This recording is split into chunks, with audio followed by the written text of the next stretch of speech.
folks. I'm streaming this joint from where we at?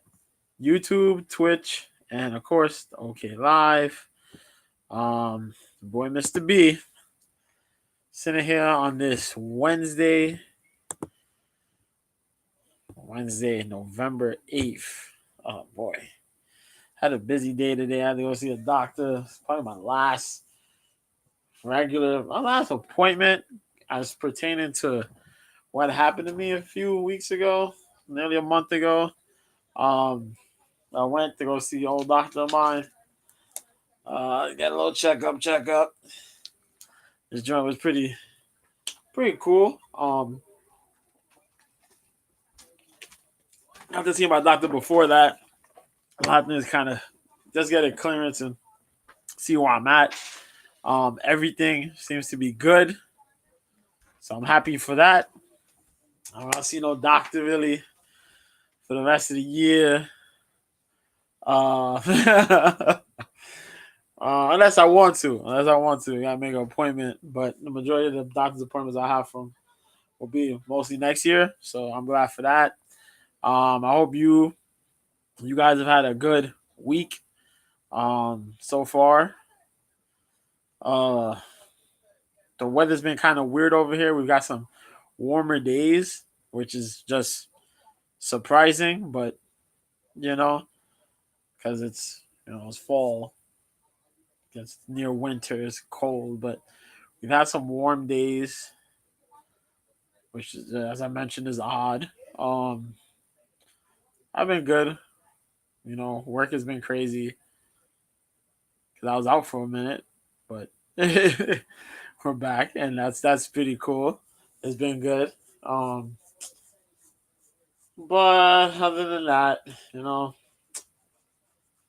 ah, can't watch the news, election day, all this nonsense. Uh, bah humbug, right? But as I mentioned, I hope you guys have had a great couple days so far. Your week's been going good. Things have been going all right. Full health and strength. If not, you got your positivity going along with you, and that's all we can ask for, man. In a time where the world is crazy, you gotta have that positivity, man. Don't keep your head down. Keep your head up, chin up. The glass is half full. Don't think of it as half empty. If things are bad, they'll get better. So, I'm here today because, UFC 295 is this weekend, this Saturday. Live here at MSG. Your boy was thinking for a while about really wanting to go and get tickets.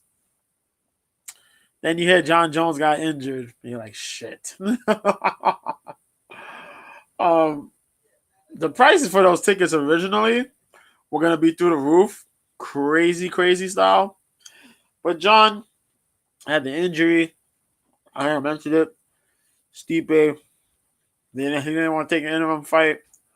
I don't blame him. He knew where the money was going to be. The money's in John Jones and the world title. Now, no damn interim fight. And if you're going to risk it on big fish.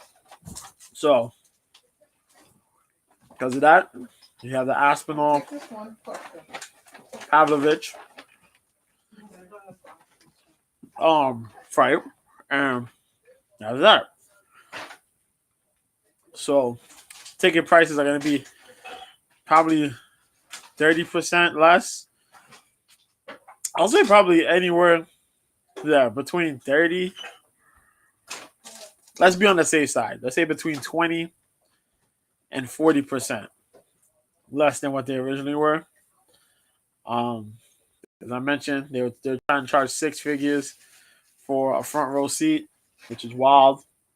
But that's what happens, man.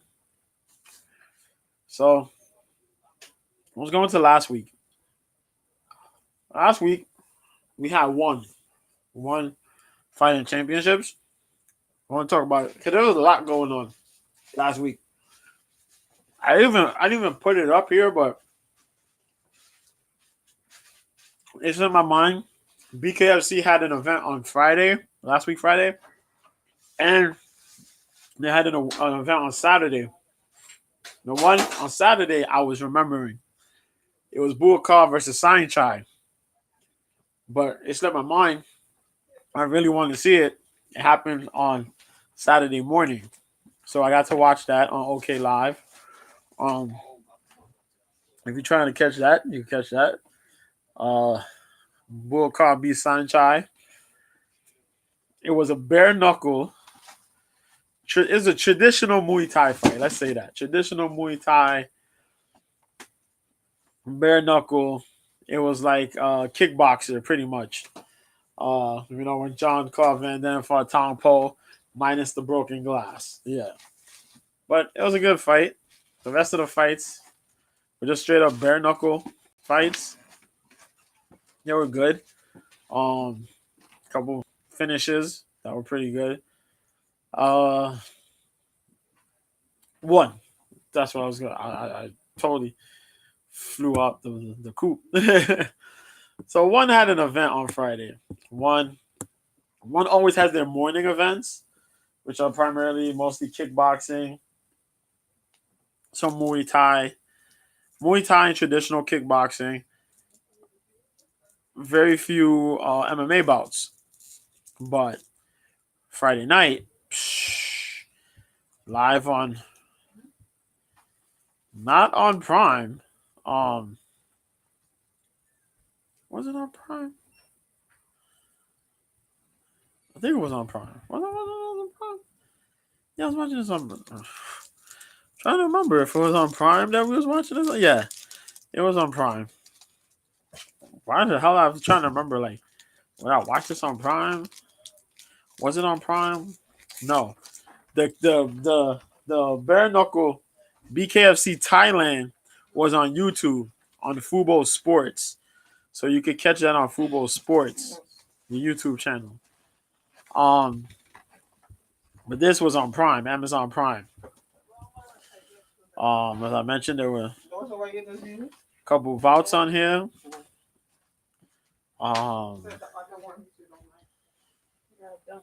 They took one fight out, if I remember. No, actually no. They only switched two opponents. There you go. All the fights were there. So let's go from the top to the bottom real quick. Okay. So they kicked off with a MMA bout. It was Jeremy Miato versus Lito Adewang at the men's strawweight. Where Lito Adewang won. It was a rematch. Jeremy Miato had beat him a while back. Adewang had got injured in the fight. This time around, this man came back with the mullet and a really good game plan where he came in with some heavy strikes and good combinations. Dropped Miato, I think it was in the first or the first round. Yeah, dropped him bad in the first. Damn near finished him, and then just kept it with heavy combinations.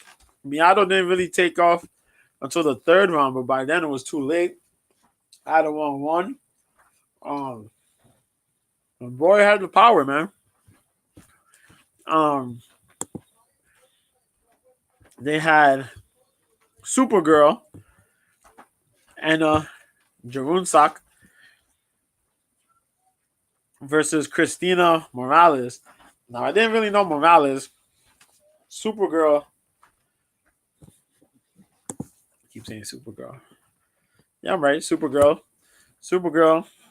The sister of Wonder Girl. She was out here. She was good. She had a hot streak, delivering some power, young frame, fast and strong.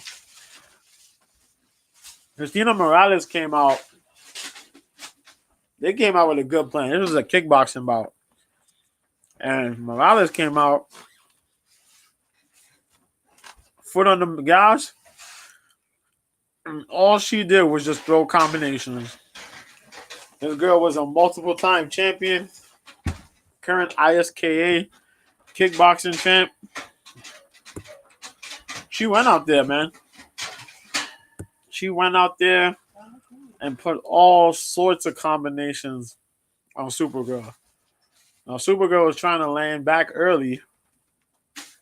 Unfortunately, she was overwhelmed. Just too much. So much so she got hit with one combination towards the end of this fight. And Supergirl literally just turned her back and just walked to the corner of like the corner of the ring. And literally was just standing there. And didn't even bother to throw bother to try to defend anymore. She just quit. Like she was just demoralized. And they called it right there. Christina got her win. Her official win. 4-1. That's crazy. Jerome Stack is about like 19, 20 years old. Morales is 31. And Morales just took off like that. That's pretty much saying, hey, man, you might be good. You got the power. You cut weight. But I'm out here. And that was an atomweight fight. Atomweight kickboxing bout. And then we had a heavyweight bout. Ben Tynan versus Ji Won Kwang. Ji Won Kang, my fault. And this one was pretty simple. Kang was a heavy hitting dude. He was a hard hitting, standing bang guy. Tynan, coming off the regional circuit, I guess he was coming in and get his tryout for one. Was fighting an LFA. And didn't really have a lot of fights for last year. But came in, put in work, and got a lot of takedowns. Put the wrestling on King.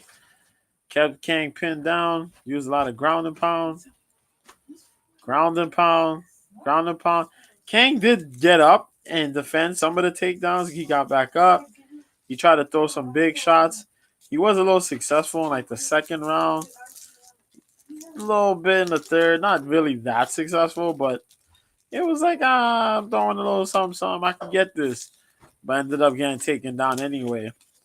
In the third round, he ended up getting submitted with an arm triangle. Tynan managed to land to get the arm triangle. Just have him in a just dominant position. Had the full mount. Was trying to throw some elbows and get things crazy. But he's like, yo, I'm going to get the submission. And he got the submission. I'm glad because when we get to this UFC Sao Paulo main event, so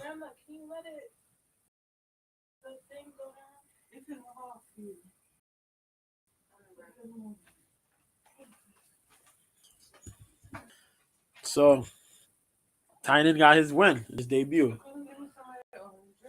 The next fight was Ayaka Miura versus Bo Meng. This one had me upset because I'm a big Meng fan. Meng Bo. I'm a Meng Bo fan. And Miura is a fighter I kind of like, but she's too one-dimensional.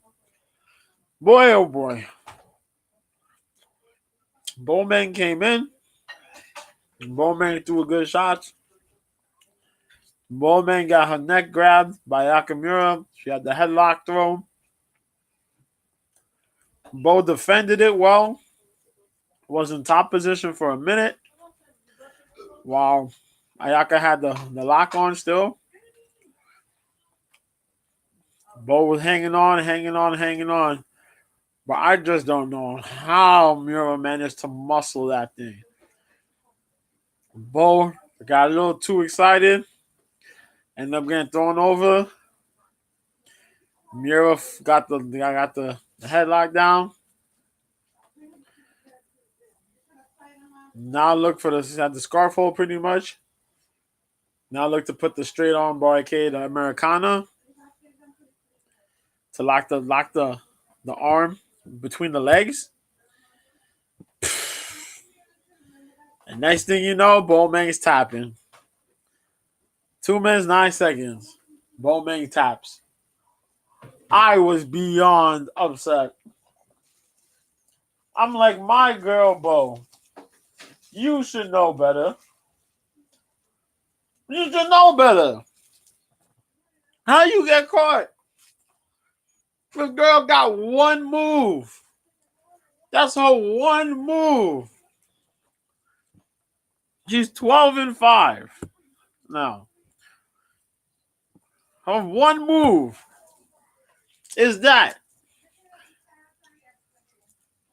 All you have to do was box. Box, push. Box, push. She had it good. But this damn, man. I'm just so upset, man. So upset. But props to Nakamura. She got a much needed win. She was on a losing streak. She got the much needed win against somebody who had Bo beaten Nakamura here. She would have probably it would have probably been that fight or maybe just one more fight after that to get a title shot because she's been on a hot streak. So, man, it is what it is. So we had Paiman Zhang, a.k.a. the Rooster, versus Rui Botello. This joint was pretty good. This was a strawweight kickboxing bout. I liked it. It was good. Good back and forth. I thought Paiman did enough to win, but it was Botello who took it. Paiman got a little crazy. I won't lie, in the second, third rounds. Botello kept it technical. That was the thing. Botello landed the cleaner, better shots. Even though Paiman got wild, Paiman had a real crazy third round.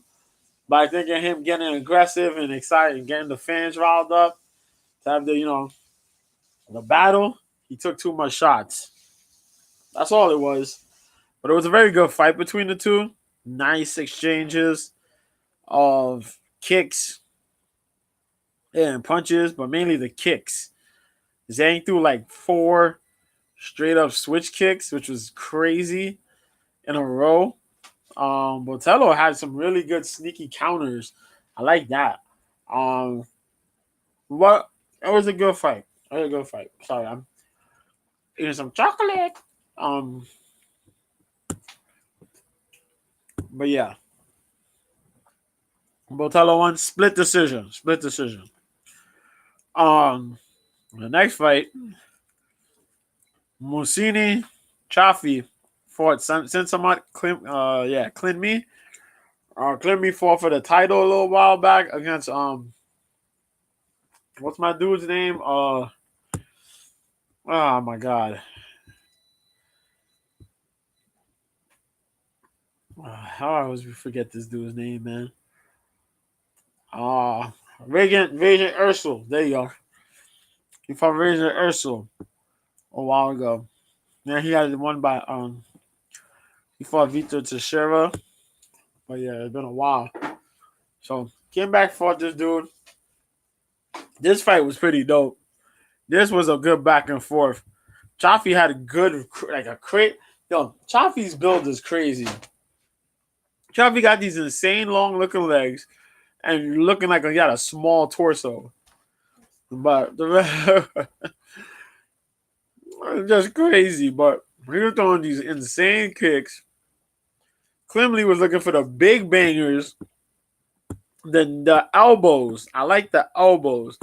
The punches that were coming from Clemley, I liked. Chaffee was using his jab. That's what you do when you're a rangy guy. But Clemley put in the aggression. Chaffee was looking for the short elbows whenever Clemley came to fight.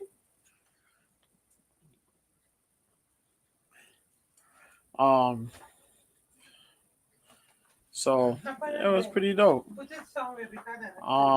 He came in, he threw his bangers, he tried to throw the right hand, he tried to throw the knees. Chavi was throwing knees. Chavi was looking for the flying knee. Since Samut was trying to go for the flying knee as well.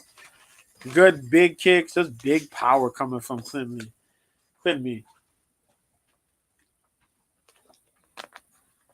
As I mentioned, that third round, Chaffee was trying to hack with the elbows. Which I thought it was hacking elbows. Oh my God. The hacking short elbows. Boy, oh boy. Down the middle. Really good third round. But Clem Lee got the win. Sinsamut. Hiya! And then we had Halil Amir fought Ahmed Mujaba. Damn. Halil Amir. If I remember, I think this was Turkey. This was Turkey versus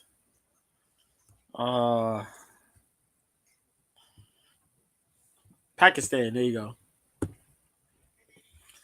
Halil Amir was out of Turkey, if I remember. Yes. It was Turkey versus Pakistan. Yeah, Halil Amir out of Turkey. Ahmed Mujaba out of Pakistan. And boy, oh boy, this was pretty good too. Because it was these two guys, respectively, they could strike, but they were like they're wrestlers. And they were trying to wrestle. They threw some good boxing in the mix. It was a 55 fight. 155 fight. They were throwing big shots here. Got takedowns. It's just this one crazy situation that just happened where Amir managed to get Mujaba down and then Whale ground and pound. Now, this ground and pound session went on for like about a couple of seconds to nearly a minute. But Mujaba couldn't do anything. Mujaba had defense on the ground, but was still getting punched through his defense, which is bad. That's bad. And he managed to survive the round. But props to his corner. His corner said, yo, bro, we can't have him taking any more of this damage. They said, yo, we're done here. So they waved it off. They waved off the fight. They said, cool, that's it then, man. So Amir got the win. Mujaba, he did lose, but props to his corner for understanding the situation. You know, the guy's hurt. You can live to fight another day. You don't gotta take no more of that punishment.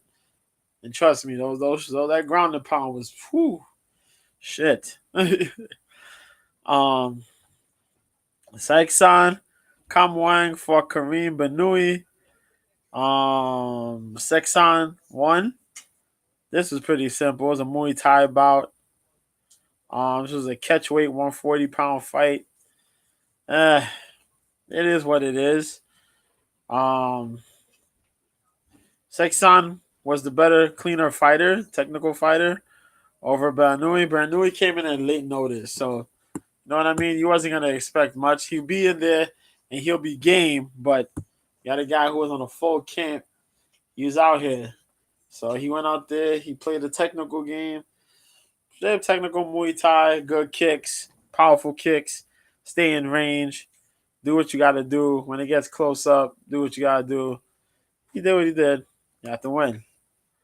The co-main here was in the inaugural grappling middleweight championship. So Tyre Rotolo fought Magomed Abdul Kadirov. And Tyre Rotolo, with all the grappling,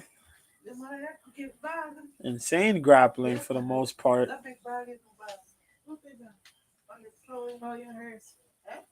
got the win.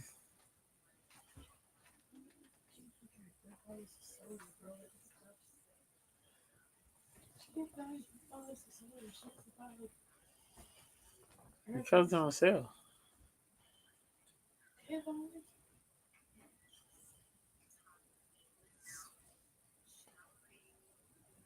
Or you drink 3 bottles of Arizona. And those Arizonas got about. They both are.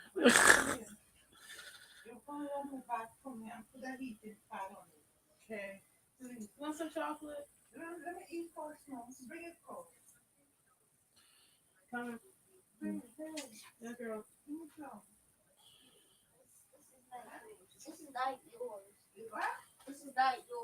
Up.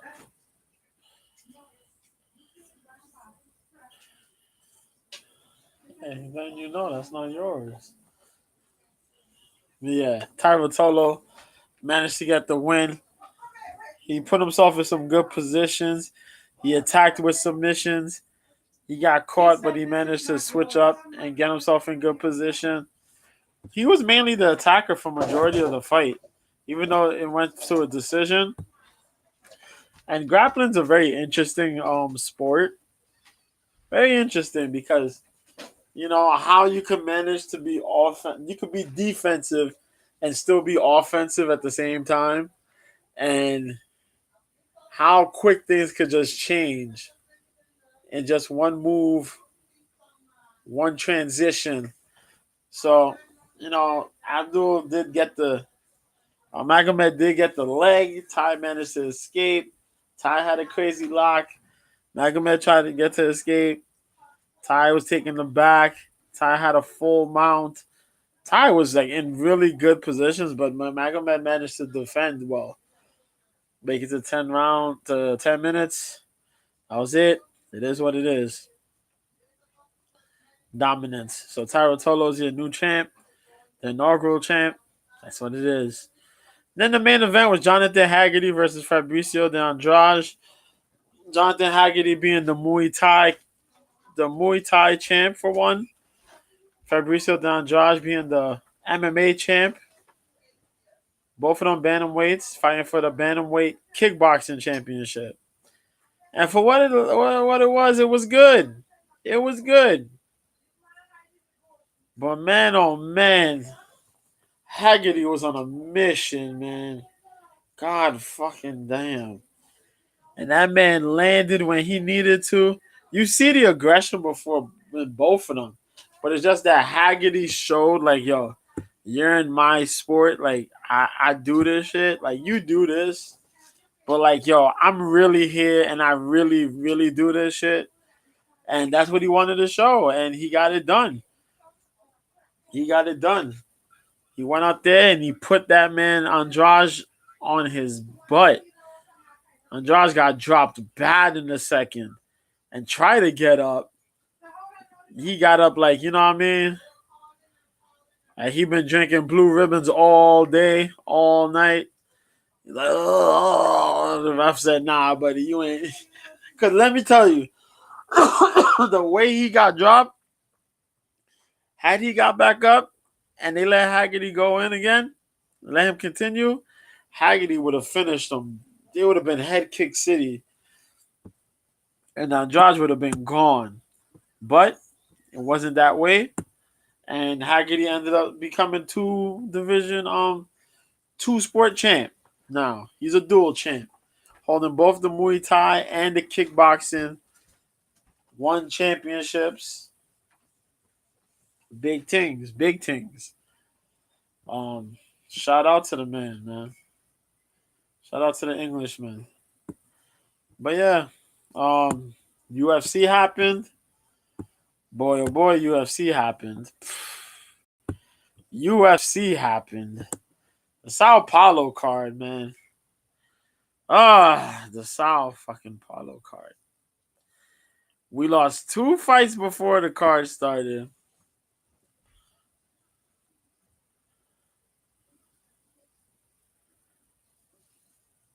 Bruh.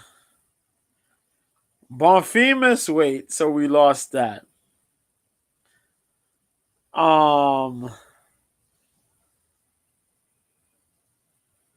What we had lost to? We lost the Marcos Hugo fight because Hugo missed weight. Then sitting there waiting live, we lost the Rodolfo Vieira Armin Petrosian fight. because Petrosian got sick backstage. Oh my fucking god, man! But like all the fight like switches before that, that's on them, man. But yo, quick run through. Mark Casey keeps his wrestling game strong. Easy win he got against Kyle Fernandez. They called it a split decision. It wasn't no split decision, man. That's you having a battle for a win in Brazil. Simple as that. Fernandez did strike. He landed some good strikes, but so did uh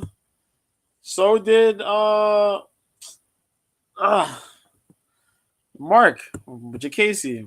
Jacasey landed some good strikes as well.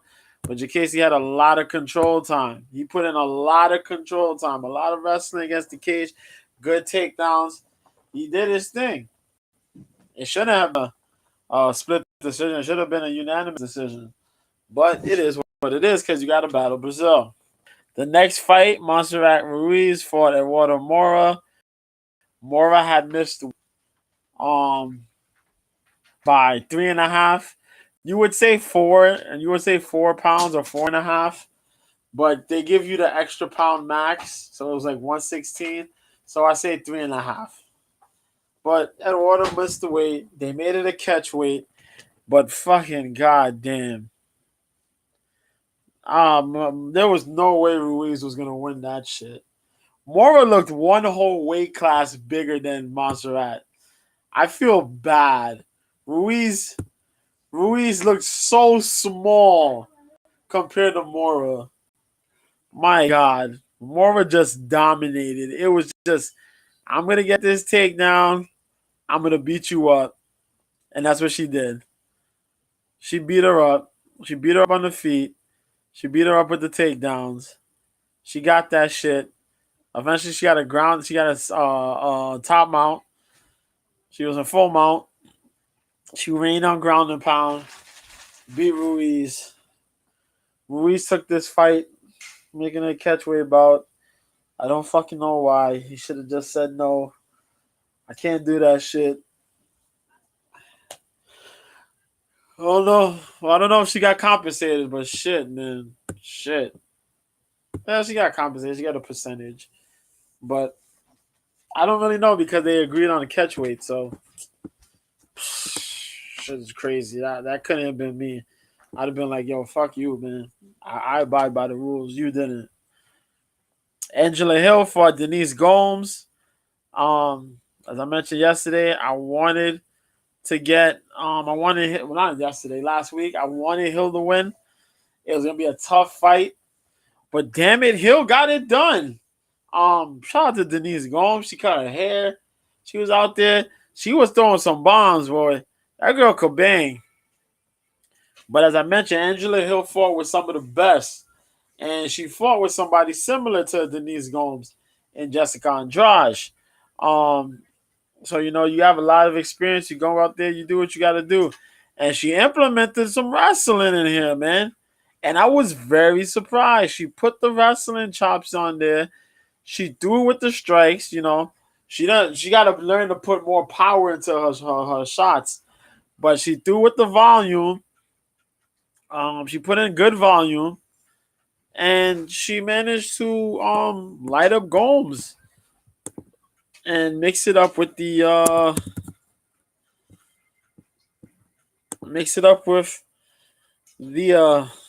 takedowns.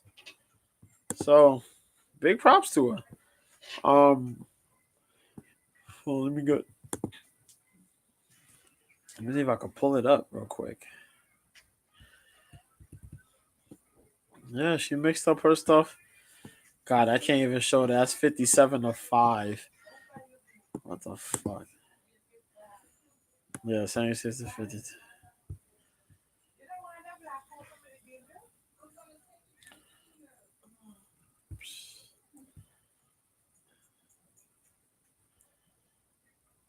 Let me see. Let me see if I can put it up here real quick. Can I put it up? Let me put up the stats.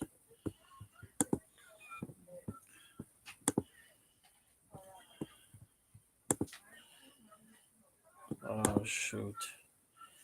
Okay, you see? So you can see here, um, you can see that on this end here,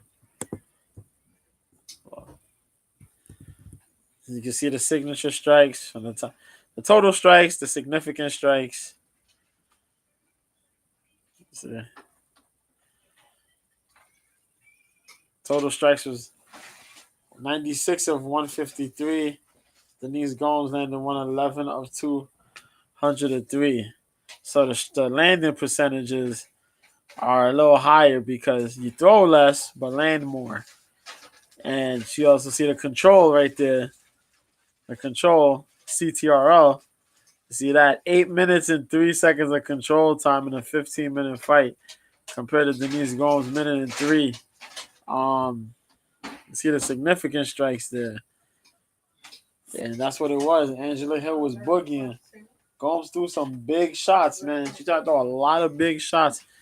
And that was one of the things, too. Who's that sells? Oh. Oh, you losing her mind, bro. She losing her mind. So you see the per round here. Red is Angela Hill. Blue is Denise Gomes. See the first round, 16 of 26 to 23 of 32. Gomes wins that first round. Gomes wins that first round. But there was control going on. But the second round, there was 37 of 53, 33 of 71. Now Gomes threw more shots, but there was wrestling implemented here. They got takedowns. We had takedowns early.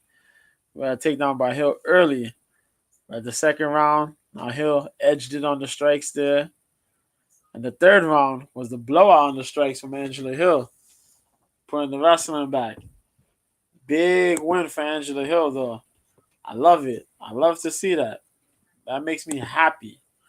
Lets you know that Angela Hill, while she's up there in age, she's willing to put the work. We have Victor Petrino in the next fight. Victor Petrino fought Modestas Bukowskis. Fuck, man. I like Victor Petrino. I told you I like Victor. But Victor showed, man. Victor came out. He was throwing with Modestas. He ended up grabbing Modestas. Big takedown. Big takedown. Got him down. Bukowskis got back up a little bit. And the first round, Petrino was wearing on him, though. Second round came. They were throwing a little bit. Petrino said, cool, man. Bukowskis went to throw. Petrino hit him with a check left. Boom. Knocked him on his ass, man. Ref said, nah, we gone here. Ref said, nah, it's okay. We got that KO round 2, Victor Petrino. Simple as that, man. Petrino's going to be a dark horse. That dude is just solid, and you don't know whether he's going to beat you up on the wrestling aspect or the striking aspect, as I mentioned, because he's he's different. He's different. We're going to keep it going, man.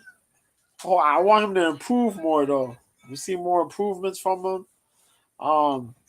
But to beat Bukowskis the way he did, very impressive. Very impressive. The next fight was Elizu Zaleski dos Santos versus Renat Fakhredinov. Hold on, let me see if I can. Can I share this one?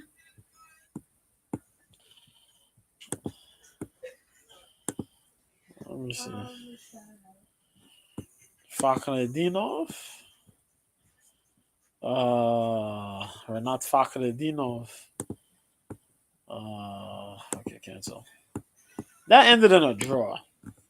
Probably a really good fight. Well, no, exceptional because Fakhredinov almost ended Dos Santos in the first round, But then Zaleski damn near had a amazing third round that almost put an end to this dude Fakhretdinov.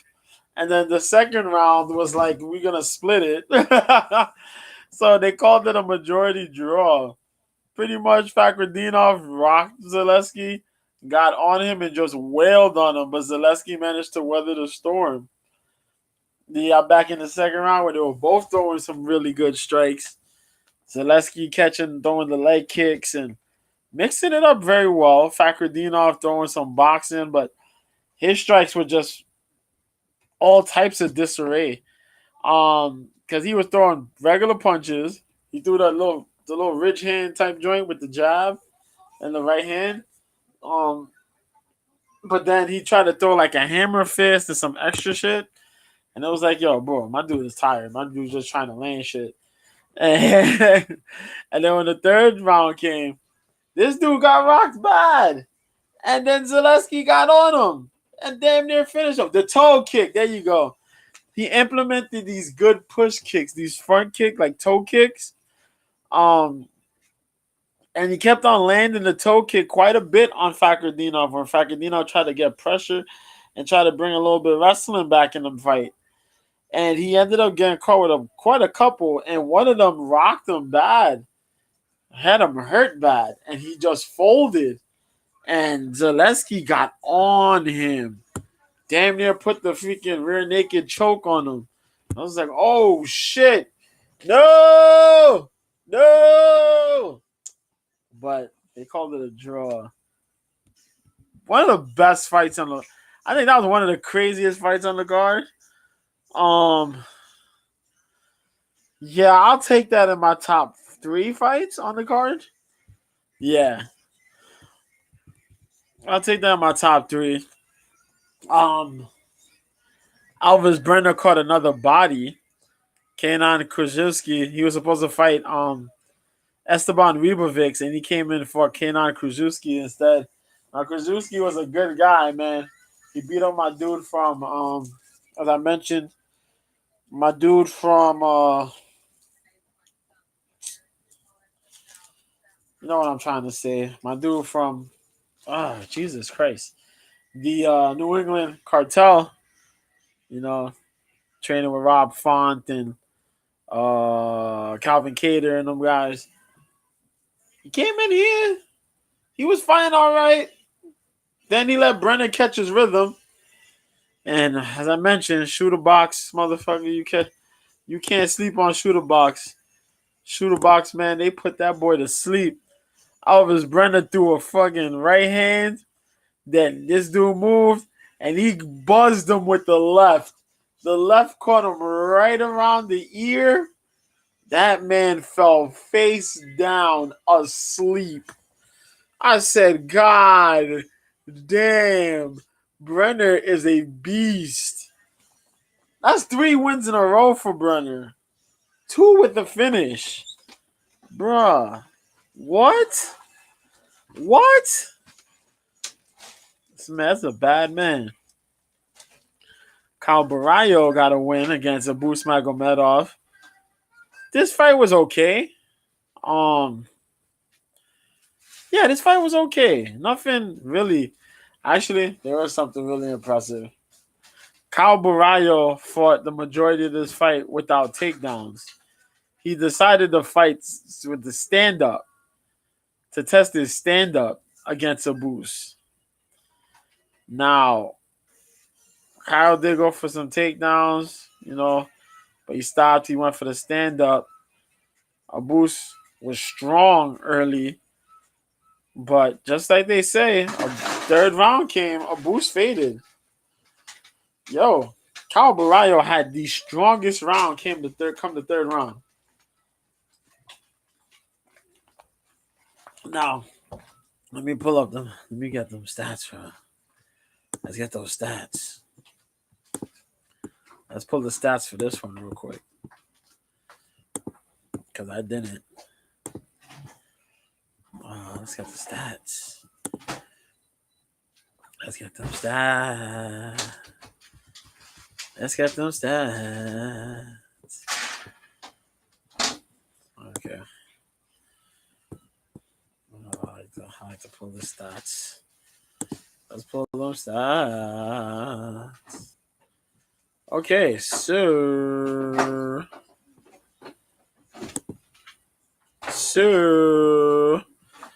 if you can see, I'll put myself over here. Hold on.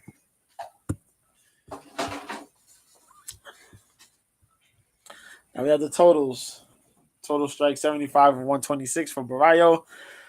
Magomedov had 39 of 110. Damn. The signature strikes, though, significant strikes. I keep saying signature. Significant strikes is 51 of 103. That's a little close to 50% to Abus's 38 of 107. See, that's crazy. Now the significant strikes you see there and where they all landed. See the control time. Cow had them 2 minutes, a little over 2 minutes of control time. That was the first round. I'm going over the manga tonight. Jesus. Look at you going out. You going out places. No. So when some people come into her house to fix her house. That's what I'm saying, though. I know. Like back in the days, right? Yeah.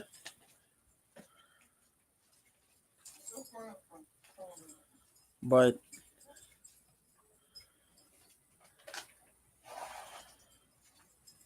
minus the problems. Yeah. Minus the great people problem.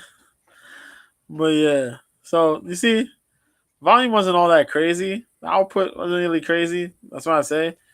But it was a very interesting fight when the third round came. No, I was talking to my sister there. 11 to 25 in the first round for Barrio. Barrio's in red. Magomedov's in blue. 7 to 33 for a boost.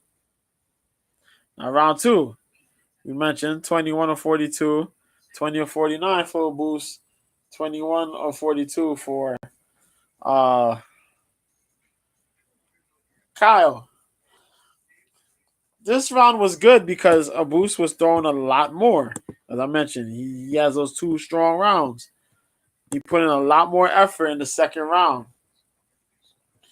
This third round, though, round 3, 19 of 36 for Kyle, 11 of 25 for Abus. Abus got caught with a back elbow. Abus quit in the fight. This mofo got hit, was getting picked off a little bit, picked off. This motherfucker quit. He quit. Bruh. Dog. You are in the UFC, man. This man got hit and he did the walk. He did the walk. He did the Supergirl walk. He walked around. He walked over. He looked at brother and he said, "Nah, brother. I can't, brother." And then Kyle ran up on him, threw some strikes up on him, trying to put him away. Bruh. Oh, booze, man. This shit crazy. I don't know if that's a boost to blame or if that's the UFC to blame because they put that man in there after he beat Dustin Stoltzfus in his debut. They put him in there against Sean Strickland. And he got annihilated. And then Kyle Barrio. You went from the number 5 ranked guy to an unranked guy. Oh, fuck, man. And you lost, bro. What the fuck is going on, man? I don't know. Boost is yo, your career on the line, brother. Your career on the line. Come your next fight. I'm telling you that right now. UFC picking up people throughout the year. You see everybody they're picking up. That means if you get cut and you're not a ranked dude, they don't care. If there's no hype, there's no real hype around you, and the fans aren't clamoring for you to see you fight, bruh, the UFC ain't gonna care to cut you, man. You got the one-eyed dude that came in here, Shabutin. You got fucking Aliskerov. Come on, man. Motherfuckers are not 135 is getting 185. 185 is getting crazy with talent all of a sudden. And we call that shit the board division for a minute. If you ain't cleaning up your way, you going off, brother. They're gonna then push you off the cliff, brother. You'll be gone, brother. So get your shit together. Another rematch they had on here for no goddamn reason whatsoever. Rodrigo Nascimento defeats Dontel Mays. These dudes fought a while ago. Nascimento, I think, got the finish. This time it went to a decision, unanimous decision. Cut Dontel Mays already. This motherfucker is weird. Rodrigo Nascimento is a dude who's still trying to get better. He's a big guy. His hands were fucking phenomenal. I love his speed. He got good power and he got good hand speed. And so, he was putting combinations on Mays throughout the fight. He did try to go for those takedowns, which had me question some things a little bit. But for the most part, he did very well for himself. Not to say Mays fight IQ. I question Mays' fight IQ. That's what it is. I questioned Dontel Mays' fight IQ. This was a close fight. They gave it to Nascimento. I didn't care to watch this fight, I'll be honest with you. But they did. They gave it to him. Fair, I guess. The stats will probably tell a different story, but it was because of the takedown. The control time. That Nascimento had got. He did get a takedown. No, he didn't get a takedown. He got control against the cage. My bad. He did get a lot of control against the cage, which is control time. Relax. There's a lot of clinching against the cage. He did get the takedown attempts though. He's trying to shoot for double legs, trying to get a double leg in there. It didn't work out the way he wanted it to, but he used it to pressure and then try to throw some more strikes. You see, this joint was pretty close though.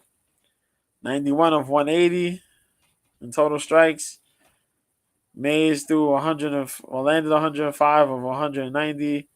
When you put it to significant strikes, it was 70 of 154 versus 79 of 159. But what just edged it was the takedowns. That's all it was. And then on top of that, it was just the takedowns. That's the only thing that saved this fight pretty much. Because it was, see, round one, Nascimento was good.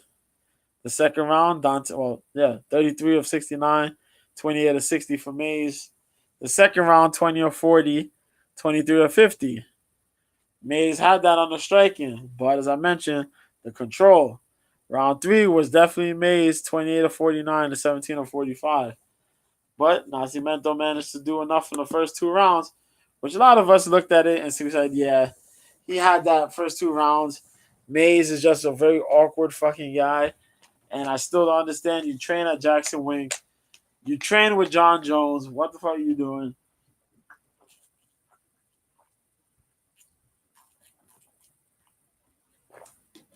You have talents, bro. What are you doing? You're not training with just. You got John Jones. You got a mind like Greg Jackson and Mike Winklejohn. You have a wrestling background, somewhat of a wrestling judo background. You have boxing ability. You can strike. We've seen the uppercuts you threw. Your fucking uppercuts were good, but you need to be more clean with them. Not just throwing them shits in desperation, but to be focused in the firefight and just, to say, fuck that, I'm going to throw this. This is going to connect. You're winging fucking uppercuts instead of just setting them shits up. You got to do better, man. You got to do better because you could have turned it around. You know what I mean? Nowadays, y'all got to be fighting like your jobs depend on this shit, man. But that was that fight. But here was the fight that really had me. I think I said 3 fights on this card that were really really impressed me. So yeah, it was Angela Hill versus Gomes. That was really wow. Hill versus Gomes. Zaleski versus Fakhretdinov. And it was definitely Dalby versus Bonfim. Gabriel Bonfim fought Nicholas Dalby in the co-main event.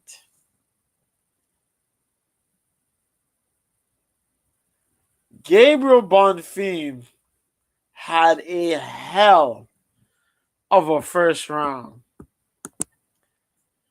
I just don't know. No, I know. But I just wondered in my brain as I was watching this shit, what the fuck was happening? Bruh.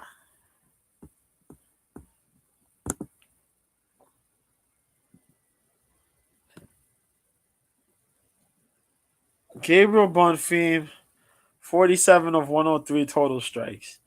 Nicholas Dalby, 64 of 128. Bonfim landed 3 of 5 takedowns, with 4 minutes and 19 of control time to Nicholas Dalby's 1 minute 27 of control time. 53 of 113 significant strikes for Nicholas Dalby. 39 and 91 for the significant strikes of Gabriel Bonfim. This thing only lasted 2 rounds. The first round was Bonfim. 30 of 60, 50%. 16 of 47 for Dalby. A lot of control, takedowns because he got the takedown. He was aggressive with the fucking takedowns. He landed the good strikes, but he was aggressive with the takedowns, aggressive with the submissions, trying to get his positioning in. Dalby defended well on the ground, but that second round is the horrific story. Bonfim got reduced to 9 of 31 strikes to Dalby's 37 of 66. That kid just drained himself. He went to finish, could not finish, and the veteran took full advantage and kicked it up when he needed to. Just overwhelming Gabriel Bonfim. Bonfim had no answers. He got pieced up against the cage. He got kneed the hell up. My God, he got taken down. He got ground and pounded into oblivion. And that was it. Nicholas Dalby with a hell of a win. You beat the hometown guy. You won in enemy territory. Bruh. On the co-main, whoo! Big props to Dalby. And then we had the main event. Dalton Almeida fighting Derek Lewis. Derek Lewis coming on short notice. Boy, oh boy. All I gotta say, I'm gonna show this. This way you know and understand how shitty this fight was. Now, credit to Derek Lewis for taking this fight on short notice. Derek Lewis is not the greatest guy when it comes to a ground game. However, Derek Lewis won all 5 rounds with this man. Derek Lewis defended all the submission attempts. Derek Lewis defended 9 out of the 15 takedowns. Got taken down by 6 of the 15. Derek Lewis attempted 2 takedowns in this fight. Derek Lewis also had got top position in this fight. 25 minutes this fight was. And 4/5 of this fight took place on the goddamn 4/5, yeah. 4/5, about a little over 20 minutes of this fight took place on the fucking ground. Yet, there was no real bruising on Derek Lewis's face.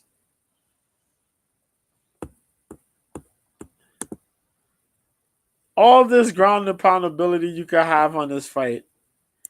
And look at the strikes. Total strikes. Jailton Almeida had 120 of 153 total strikes to Derek Lewis's 28 of 54. Yet, the significant strikes, 38 of 56 to Derek Lewis's 20 of 39. And you had over 20 minutes of control time. How do you only land 38 significant strikes? What? 5 rounds? Bruh. This shit is embarrassing. I don't care. 5 whole rounds. 30 of 41 ground strikes. What the fuck are you doing? Bruh, this should have been, if I'm taking you down, I'm taking you down. I'm going to obliterate you if I can't get the submission. You're supposed to set an example, bro. Look at this shit. It barely got past 20 strikes. Landed. Look at the rounds. 11 of 15 for him. For Almeida. 6 of 11 for Derek Lewis. 6 of 8 in round 2 to 1 of 2. 19 of 29 to 5 of 15 for round 3. 2 of 2. 2 of 2. Round 4. Round 5, he threw no strikes. Get the fuck out of here, man. And this dude talking about he want to get a title shot. Nah, man. They're going to pair this motherfucker up with Curtis Blades. Ain't no fucking way. He going to get somebody. Either they're going to give this motherfucker Volkov or he going to fight Curtis Blades. Yo, they're going to give him they give him one of those two a-holes to deal with. Hell fucking no. That is bogus, man. That is bogus as hell, bro. The fuck? You can't do that. You can't do that. That was the clunker, bro. That was the clunker. Your main event. I ain't giving no props to Almeida. Almeida got 20 minutes of control time and did shit with it.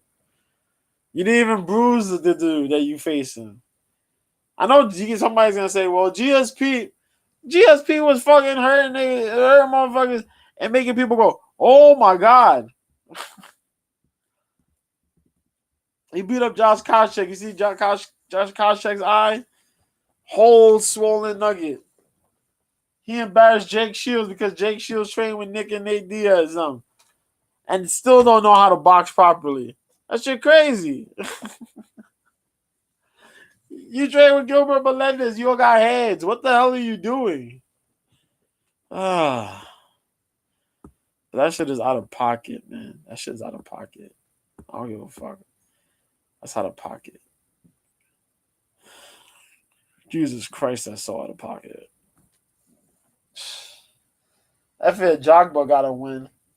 He won in 4 rounds on that card.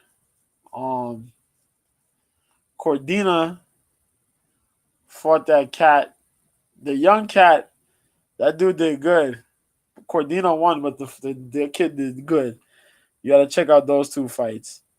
The Cordina fight from last weekend and a Jogba fight. Check those out. Those were very entertaining boxing bouts. I gotta get those on OK Live. I'll try to get them in tomorrow when I come home. But yeah. So let's talk about this week. UFC 295. I mentioned there's two boxing bouts. If you want to catch them, try to catch them. Callum Walsh out of Ireland is fighting Ismael Villarreal, who's 13-1 for the WBC US Silver Super Welterweight title. Do try to catch that. It's quite a couple fights on this card. Let me see. Yeah, this is gonna be on UFC Fight Pass. This will be in Madison Square Garden, of course. UFC Fight Pass. Check it out. It's at 8 o'clock Eastern, 5 p.m. Pacific. Kane Sandoval's fighting Wesley Ferrer. Umar Zambekov, 7-0, fights Frederick Julan. Out of Italy. Yeah. 175. Light heavyweight. So we got a super welterweight bout and a main event. Lightweight bout. Super lightweight bout. Light heavyweight bout. Welterweight bout. Igor Yuritsan. Yeah. Versus Luis Alberto Verón, my fault. 20-7 versus 16-0 was Gore. At welterweight, Brian Sabalo, 15-1 versus Kenneth McNeil, who's 13-4. That's super welterweight. Fergal McCroy, who's 14-0 versus Nikolai Buzolin. This is gonna be at lightweight, and Omar Trinidad will be fighting Andrew Bentley. If I remember, I think this is going to be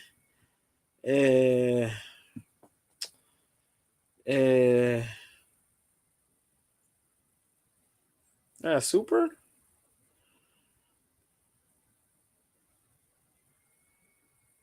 It's like featherweight. Yeah, featherweight bout. It's a featherweight bout. Okay, so check that out. 8 o'clock UFC Fight Pass. Then we got a fight that was supposed to happen. This is gonna happen on Saturday, but the main event on the Zone. This is gonna be on the Zone. At 2 p.m. Eastern, live in England. The main event got scratched because it was supposed to be Pat McCormack versus Peter Dobson, but McCormack got injured, so there goes the main event. All I'll tell you is Callum French, 4-0, fights Jeff Ofori, 12-5-2 at lightweight. Yep. Ewan McKenzie fights Ismail Davis. McKenzie battled the undefeateds at super welterweight. 8-0 is McKenzie. Davis is 11-0. Mark Dickinson, who's 5-0, fights Grant Dennis, who's 18-5 at middleweight. And then we have the super bantamweight title. Shabazz Masood, who's 11-0, faces Jose San Martin, who's 34-7. So check that out on the Zone at 2 p.m. Now let's get into this other ridiculousness. Let me see if I'm sharing. Okay. So Cage Warriors is on. Cage Warriors will be on. That'll be on Saturday at 12:30 p.m. That'll be on UFC Fight Pass.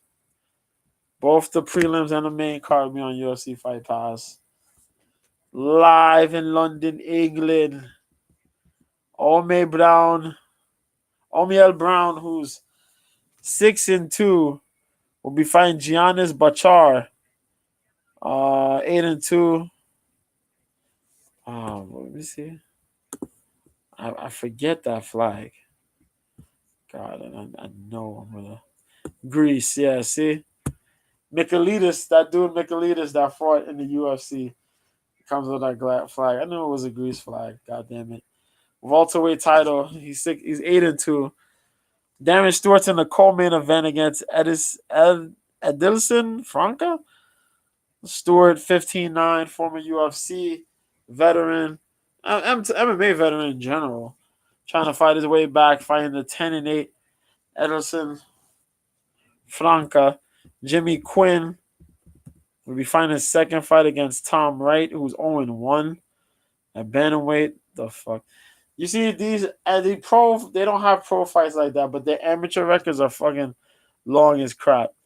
David Neal, 1-3 versus Shazad Quadrian, who's 3-1. That's a bantamweight.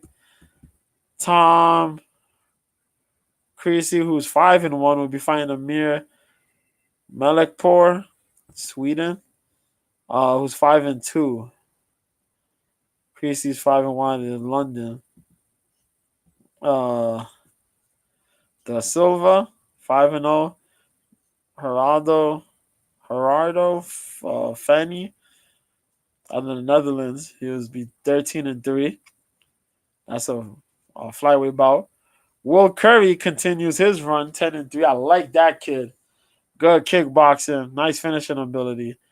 Fights Wallison Henrique, who's 16-3 at middleweight. Addington Stringer, who's 1-0, fighting El Talo Julio, who's 3-1 at lightweight. Shirzad Corey Evans, what the fuck? Mateus Figlak, 7-2, fights Denilson Neves, 16-10. Figlak's another good guy on this who's with the organization. Francesco Mazzeo, 2-0 versus Angus Houlet. All right, there's a lot of prelims. Sinead Nualian versus Awa Sao. Sao was 1-3. I've seen her before. She still got work. A couple of the prelim fights on here. Check those out if you want. You know, you got UFC Fight Pass. Check that out, man. 12:30 on Saturday. You can check that out before the pay-per-view. Good stuff, man. Good stuff. Let me see what else is on. I think they got KSW. I'll just run on KSW real quick. KSW starts that Saturday at 1 o'clock if you want to check that out on Fight TV. I don't stream enough KSW, but I do keep my eye on it a little bit live in Poland. Daniel Radkowski faces Patrick Kazmarzik, featherweight. The co-main will be Kamil Gawryjolek, who's 5-0 out of Poland, versus Stefan Wojcik. If I remember this, I think this is this a no Croatia? No, Slovakia. There you go, Slovakia flag. Shit. Anita Beckis, 7-3 out of Poland, fights Brazil's Maria Silva, who's 9-1. And don't get me wrong, Maria Silva tried out for the UFC. I'm gonna check. Yeah, she did. 2022. She fought Victoria Dudakova. Dudakova got picked up last year.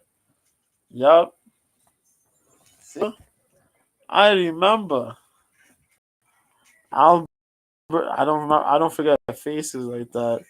Albert Odzimski, 13-7 versus Nemaja Nikolic, another Slovakian fighter. Fuck.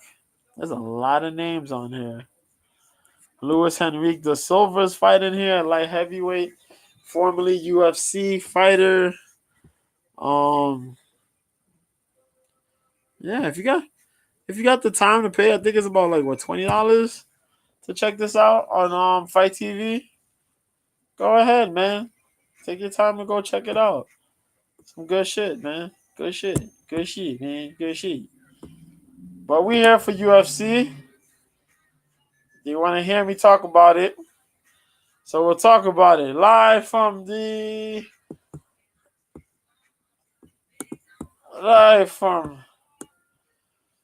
Madison Square Garden in New York City.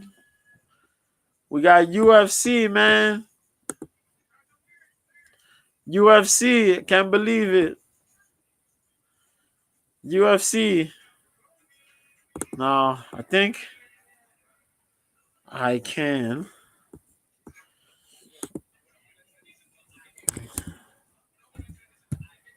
I'm going to use this. I'm going to use this site. Now I'm going to go ahead. Prohaska versus Pahea. We're going to go down the scale. Hold on. So I can take the bar off. Yeah. Now I like to put this on.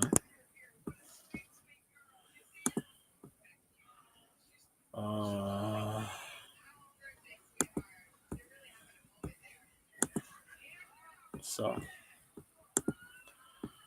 yeah. Yes, we're here. Okay. So we gotta use this. UFC, baby.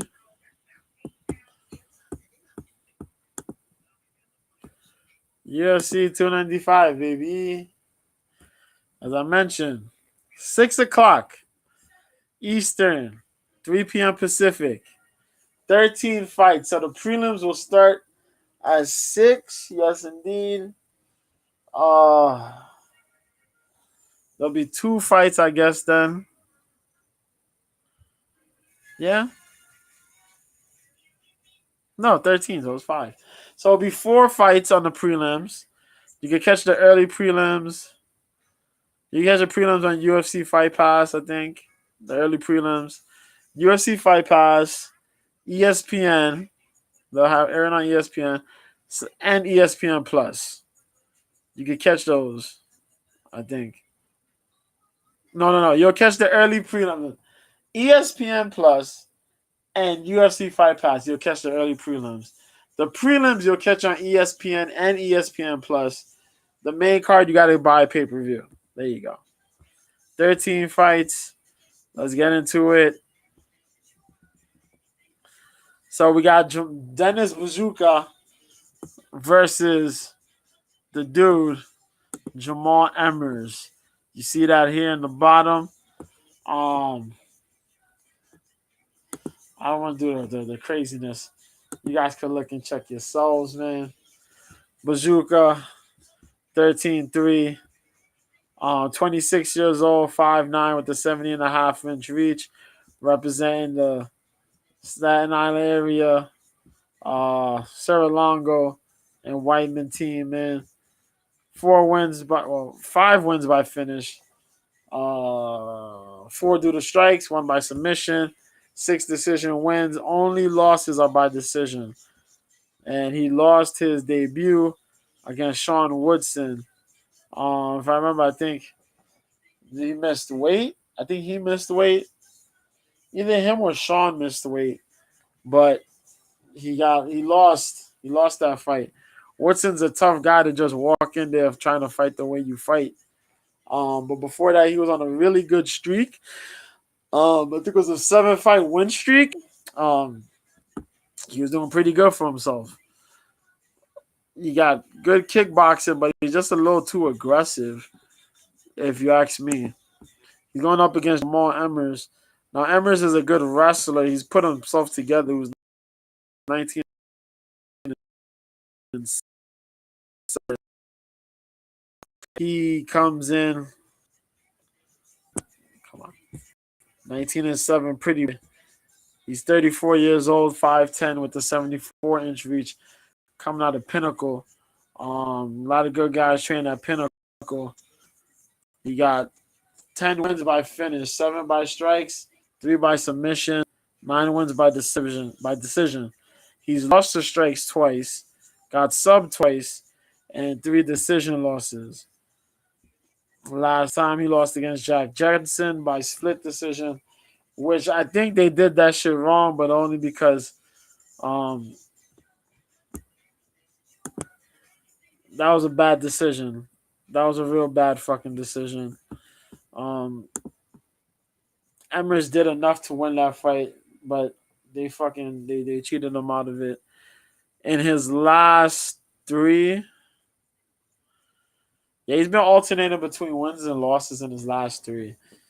He's lost. He won against Ashkabov. He lost to Sabatini, but beat Vince Cachero. He lost to Giga Chikadze in Giga's debut, but beat Barboza. I think it was both of their debuts, but yeah. Shit crazy. Rafael Barboza, not Edson. But yeah, Guy Carresso, he uses his range, boxes pretty well. He's put a lot of good stuff together. In his development in the UFC, he's put his skills together a lot better. So Bazooka represents, my New Yorkers, you know what I mean? But it's hard not to pick Jamal Emmers in this one. Could Dennis get it? Dennis could get it. He could get the win here. But he has to box. He has to box pretty well. Defend takedowns from Emmers. Emmers is a long dude, so he'll play the long jab game very well. You also got to get your head movement out of there and try to counter. I don't know if Dennis got it in him, but we'll see. Joshua Van fights Kevin Borjas out of Peru. This is another good fight. Now Van is 8-1. He's a young cat, man. The fearless. He's 22 years old, 5'5" with the 65-inch reach. Currently riding a 6-fight win streak. 7 wins by finish, 5 by KOT, 5 by strikes, 2 by submission. He's lost by submission. His lone loss is by submission. He only has one loss. 1 win by decision. He made his debut back in June, beating Zalga Zumagulov. They called it a split decision. That boy Van ran with it in the 3rd round. He did real good defending the takedowns. And then he came out with the crazy striking. He outboxed and bloodied up Zalgas. I remember that. That shit was crazy. They as I said, they called it a split. I'm gonna be honest. I'm a Zalgas fan. That wasn't no split. Van fucked that guy up. He fucked him up. Jesus Christ. That kid got movement. That kid got boxing ability. He slips past punches. He dishes them out. And he has really good power in his shots, man. If you don't get sat down, that's because you got a hell of a chin. But that kid got ability. And he's only 22. Got time to improve. God damn. But he's going up against El Gallo Negro, Kevin Borjas, who's 9-1. 25 years old. 5'5" with the 68-inch reach. Representing the Pitbull Martial Arts Center. Out of his 9 wins, 8 of them are by finish. 8 by strikes. 1 decision. His lone loss by submission. This guy showed up this season, being Victor Diaz, unanimous decision. Did pretty good for himself. I keep talking about the Peruvian guys. Motherfuckers got hands. This motherfucker got hands. His striking ability is crazy, and I just be wondering, like, how? This motherfucker was tearing up Diaz. Just crazy boxing ability, bro.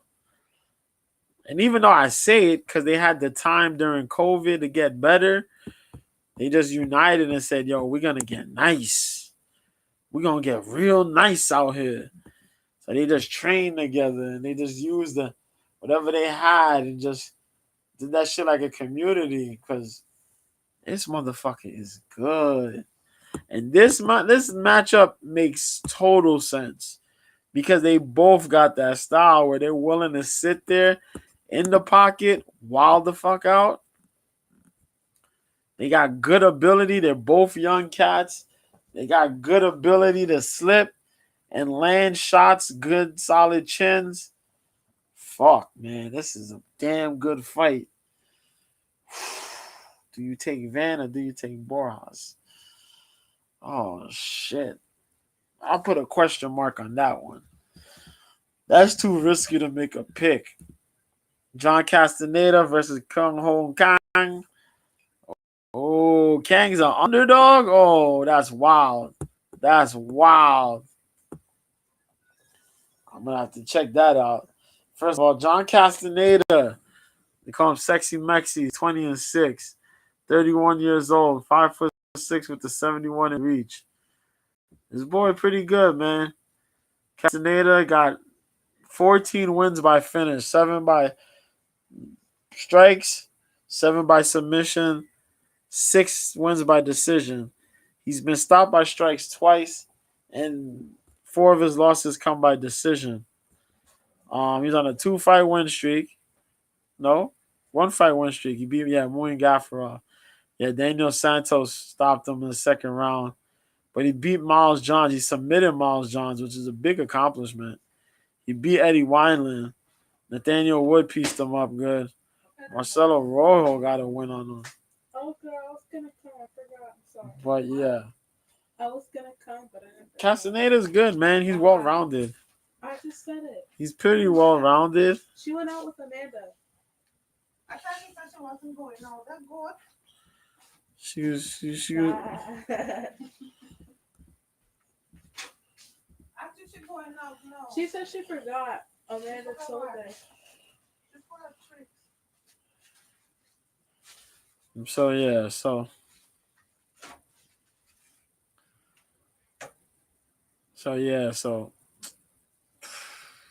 what was I say?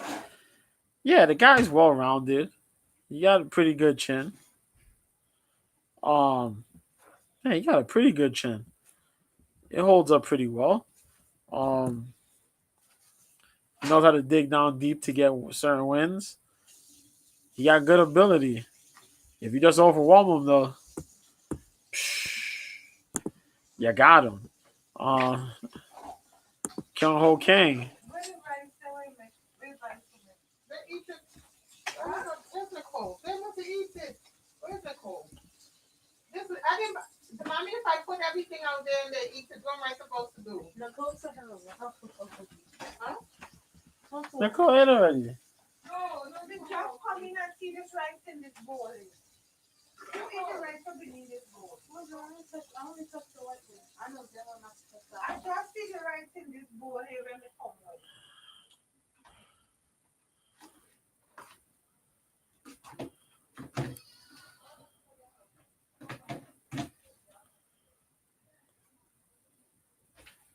Oh, okay.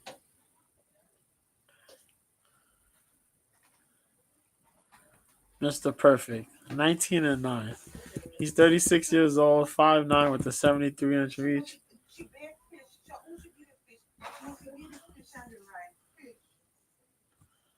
So he got 2 wins by strikes, 12 by submission, 5 by decision. 1 loss by strikes, 1 loss by submission. She's like, oh no, because the buds, Jojo, about the buds. Oh, the buds be on the shed. And she brought her smoke. That's what I told her. I told her, said, your nephew smoke and your brother smoke. We don't smoke cigarette here. Oh, somebody smoking the cold and what's in the cold and no smoke. I was smelling the dogs. And Jojo, don't my daddy, I swear. I said to her, no, it's not up here. No. It got me up over me, not here.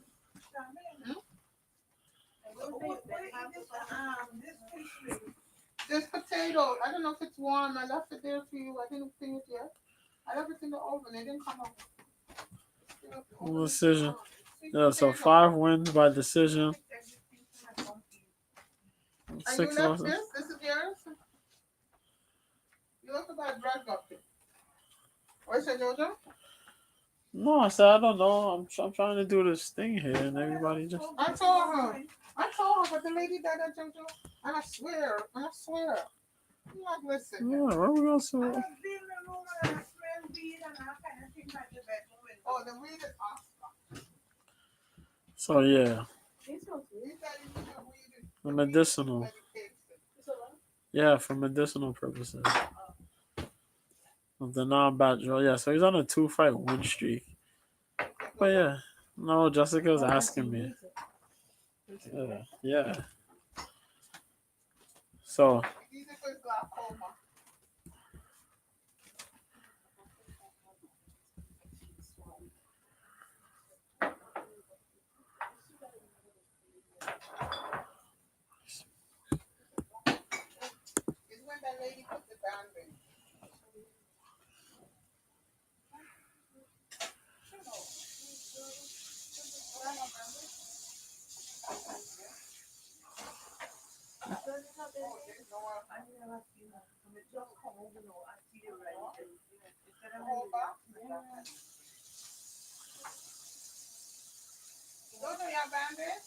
Yeah, I got a band-aid, man.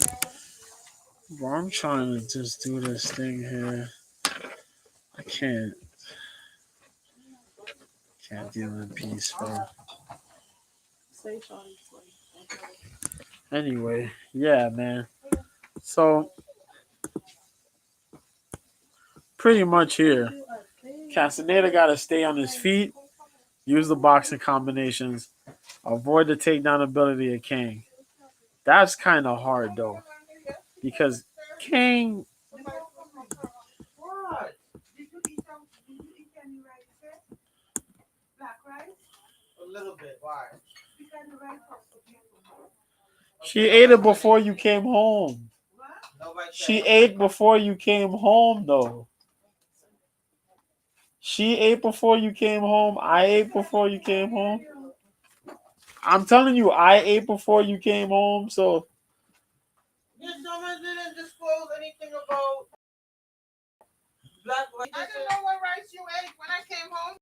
You was eating, and some of the white rice is taken out, so I thought you ate the white rice. I don't know what rice you took. No, but the thing was there. I have white rice. And I know to only got the white one. Oh, you have band-aid? You was coming to give me? What band-aid? So, geez, yeah, I'm so tired. I know the white one. I don't know who the black one's is. I'm tired. This nigga always crying about stuff, man. I'm tired. I'm going to tell you.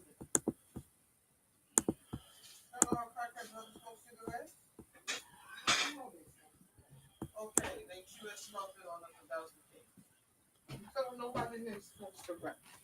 Nobody up there know you. I'll tell her, don't put that crackhead substance on one of them. You don't smoke cigarette, and nobody ever smokes cigarette, not even ganja. What is that? Ganja. You heard it?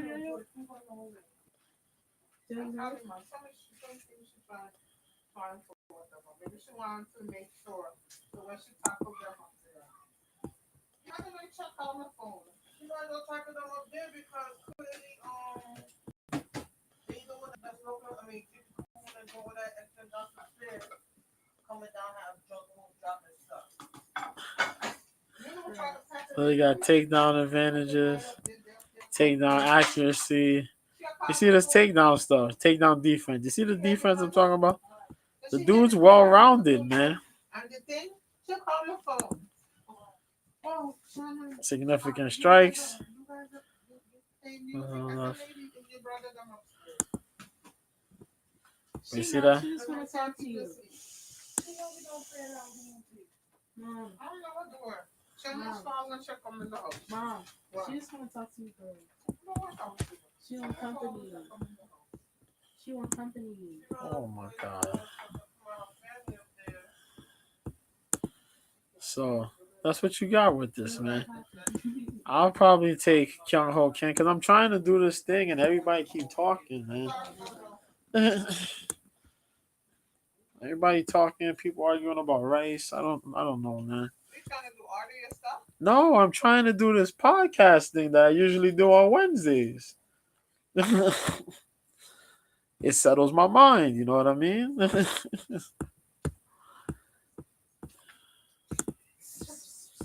It's not a big deal, but Jesus Christ. I try to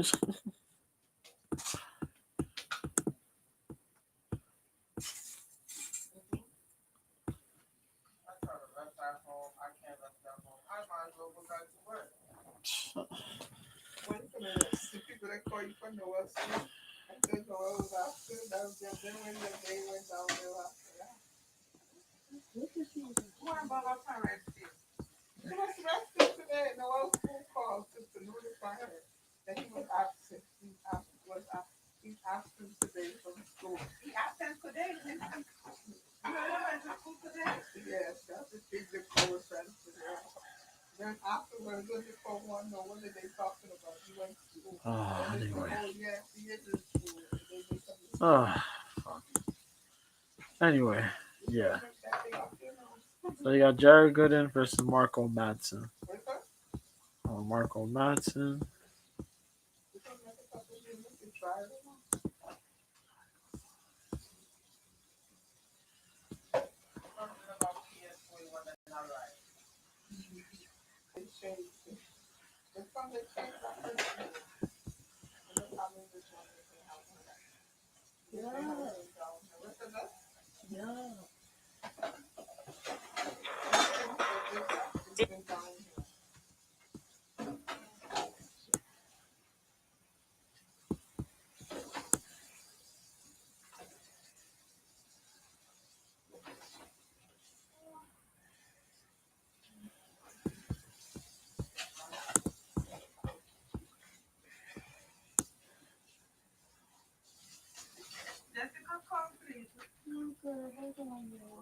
Anyway.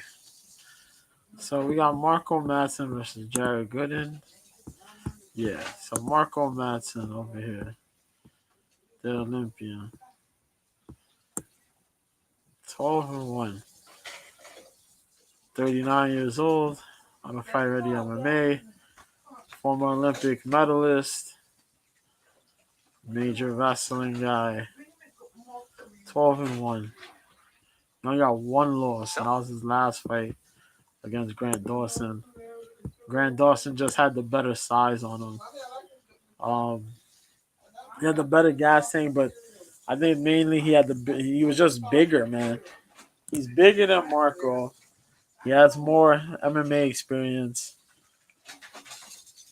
and he was able to use that jiu-jitsu over Marco. Now Marco's 6 wins by finish, 3 by KO, TKO strikes, 3 by submission, 6 by decision. The one lone loss is by submission. I just mentioned that against Grant Dawson. Other than that, he was beating everybody else in MMA for the most part. He beat Austin Hubbard. He beat Clay Guida. That was a cool fight, him and Clay Guida. Vince Pichel. Grant Dawson here, he lost. No, Grant. No, not Grant. Marco, hell of a grappler. Will get control time like crazy. He was pretty good in his boxing though. Yeah, the last fight he looked good in his boxing. He did good against Clay. He landed some good short shots, good hooks.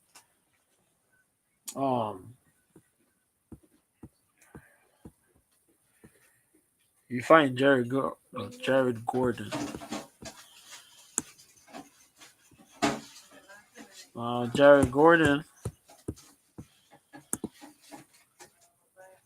Oh shit! I moved. My fault. I moved the wrong thing. You find Jared Gordon. Now Jared Gordon's a former representative of Rufus Sport, training buddy, longtime friend and training buddy of Bilal Muhammad. Trained with Anthony Pettis and them guys. The 35, 5'9", 68-inch reach. Henzo Gracie Academy out here in New York. But he's gone and done some other things for himself. He's training with Killcliff now. Former Sanford MMA, former 365 Hard Knocks, former Black Zillions. Yeah. Where not only has he bettered his striking, he's also implemented a good wrestling game.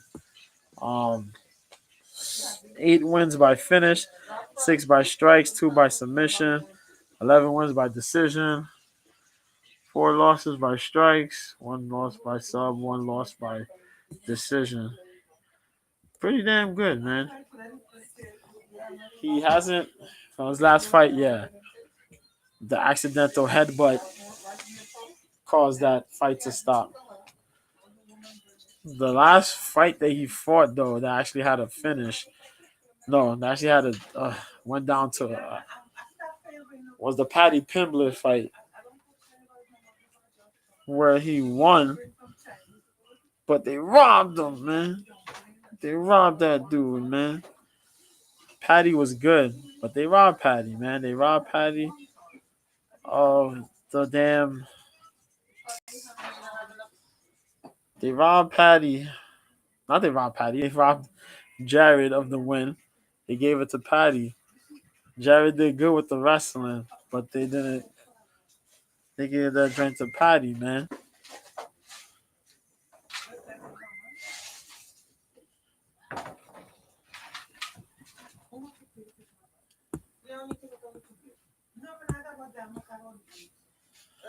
They gave it to Paddy, man. It's crazy, but it is what it is. Gave it to Paddy. They gave Paddy the win.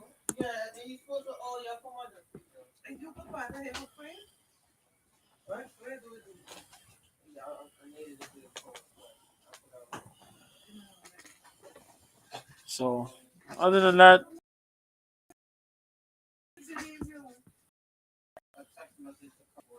Jared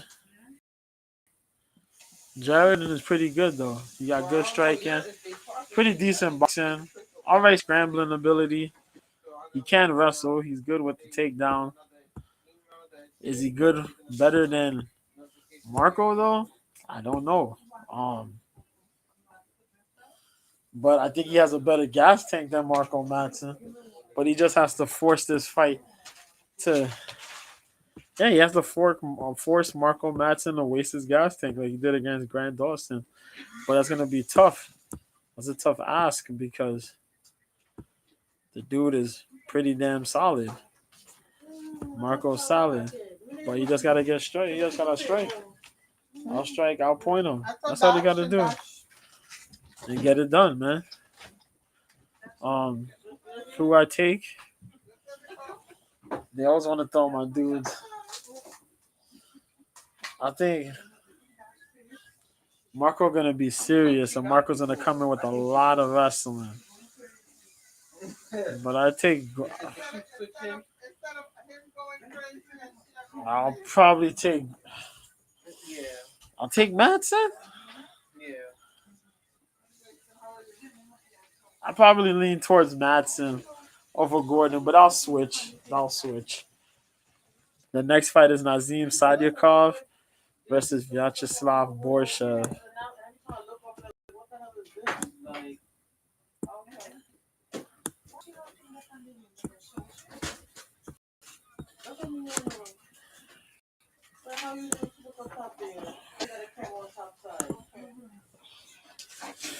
So you got the Black Wolf, Nazim Sadyakov, who's 9-1, 29 years old, 5'10" with the 69-inch reach. Currently riding a 9-5 win streak. On the long going Weidman MMA. 6 wins by strikes, 2 win missions. So that's 8 finishes in total. 1 win by decision. He's been submitted 1 time. He got submitted in his debut fight, his pro debut. He got 4 amateur fights. All of them he won. 2 finishes and 2 decisions. He lost his debut, but since then he was on that 9-5 win streak. Came in during 2022. I remember that. The Contender Series beat Evan Elder in that crazy bout back in February. But then he finished Terrence McKinney. Although there are some things to be said about that fight, like the cage grabbing, and he grabbed the cage to prevent the takedown. He had a reverse, and there's some things to be said, but they didn't call it. He beat Terrence McKinney, got the rear naked choke on him. He's good on the ground. He's okay on the ground. He's okay on the ground. He does that good top position thing where he stays top heavy. He can't kickbox. He kickboxes. He has a good read on that. He likes his finishes. Vyacheslav Borshev, though, that's a nasty man. Lightweight here. Slavakos is a bad man. He's 31 years old, 5'11", 69-inch reach, representing Team Alpha Male. And either you're getting knocked out or it goes to a decision. He's lost 3 fights by decision. He's won 1 by decision. But all 6 of his wins are by savage knockout or technical knockout. Mark Jacasey and Mike Davis both beat him so far in his run. But when he finally got his contract, he beat Chris Duncan. He stopped Dakota Bush. But he beat Maheshate. Hayasir. He beat Maheshate. Maheshate looks like he belongs in the goddamn welterweight division or has the frame of a middleweight. And he stopped that guy.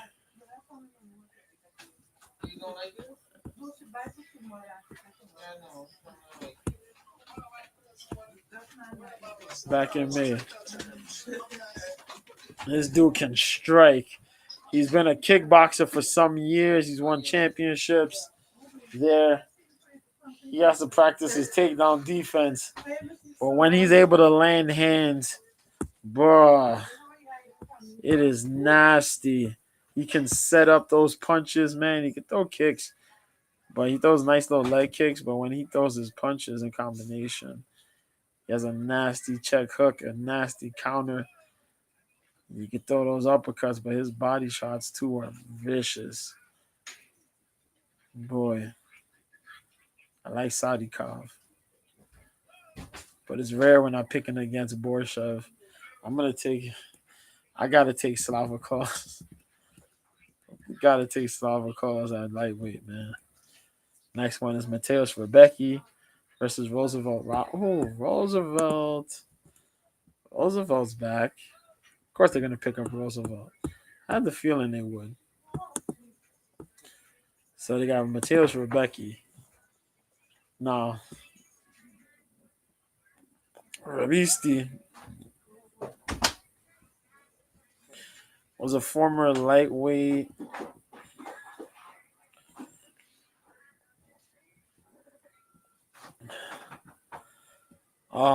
He was a former champ. I forgot where though. But since coming to the UFC, he's done good. Last year he beat Rodrigo Lidio to get his contract. He beat Nick Fiore, but that was pretty easy. Radzhabov, he finished Radzhabov. Bruh, that's hard. To finish Loic Radzhabov, Radzhabov comes from he fought in the PFL. He was the dude that no matter how much you hit him, he keep coming back. He managed to get a takedown. He beat Chris Wade. There you go. Rebecca got a gas tank. Regardless of how much you hurt him, how much you hit him, he just keeps coming. Um, whether it's with the hands, whether it's with the wrestling, and he's tenacious, man. Tenacious. Polish power defined, man. But we're gonna see what old school, the Predator coming back, man. Roosevelt Roberts, 12-3, 29 years old, 6'2" with the 73-inch reach. I didn't even know Roosevelt was that young. 9 wins by finish, 4 by strikes, 5 by submission. He has a loss each by sub, and actually he has one loss of every kind. He has one loss by strikes, one loss by submission, one loss by decision. I forget his decision loss, but I think the knockout loss was against Bahamondes, and the submission was Jim Miller. Yeah, see, last fight he fought Hubbard on tough. Bahamondes wheel kicked him.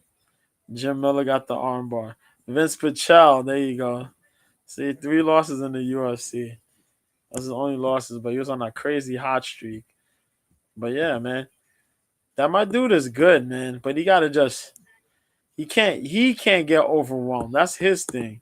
He usually comes in pretty calm, uses old school boxing, use the jab with a long jab, pumps out a front kick or leg kicks, occasional leg kicks. Likes to keep guys at bay with the takedown defense.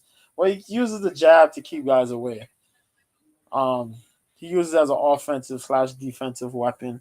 His boxing is pretty clean. It looked really a lot better on tough. Um,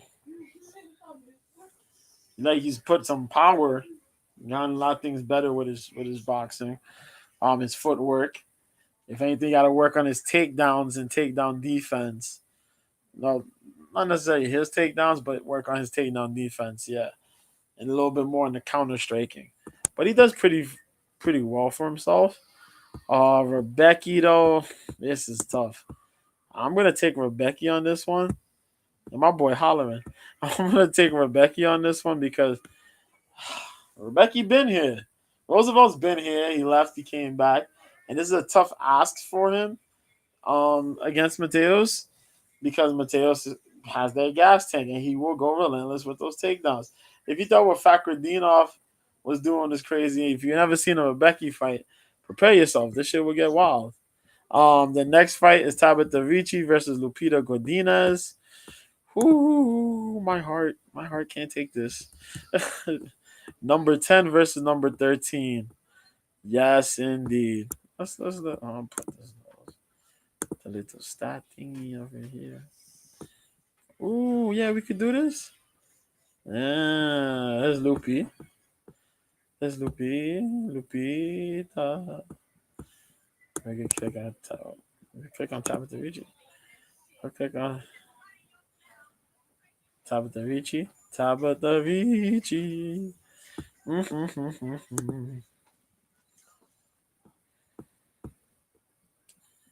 What bullcrap your mom was saying over there? What happened? I don't know. Oh, which one? Show me or your mother? Your mother. Oh, I'm not talking about how if we, that she thinking me just smoking cigarettes over here. She think y'all smoking weed cigarettes? Nah, just cigarettes. Real cigarettes? Okay, what the fuck is that? Bitch? Remember I'm doing her right things with my friends? Weed cigarettes? Oh. That niggas is crazy. After all these years of y'all living here, how'd you get think that? I was like, what the fuck just happened? What we look like? What So we I was look like? What y'all look like? Jason? She has to get herself together. She was cussed out. I said it was better you than me because I would have to stare at her. And give her Bro, a Jason stare. look like smoking cigarettes. Does that nigga Jason look stressed out? Your ass be at work like, majority of the time. Where you? my daughter's like, Is she bored? Is something happening? Yeah, something wrong going on, man. I was like, Come on. Can't pay no mind because you Nah. doing it. So why? Yeah, don't put no energy into it. Right. That's all it's like. Just gotta leave her with God right now. Yeah. So you see, 5-1, 5-2. KLTKO don't happen often. Subs don't happen often.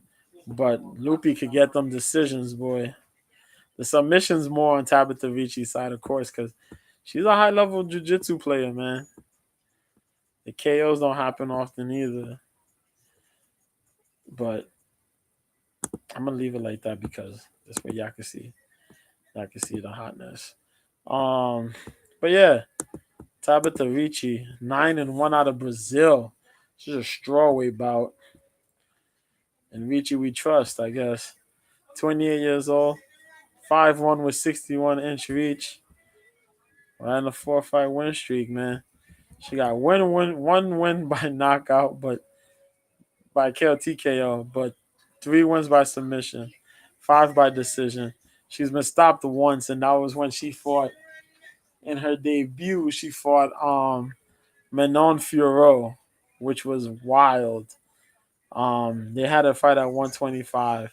But since then, she's racked off 4 wins, beating Maria Oliveira, Poliana Viana by unanimous decision. She submitted Jessica Penne.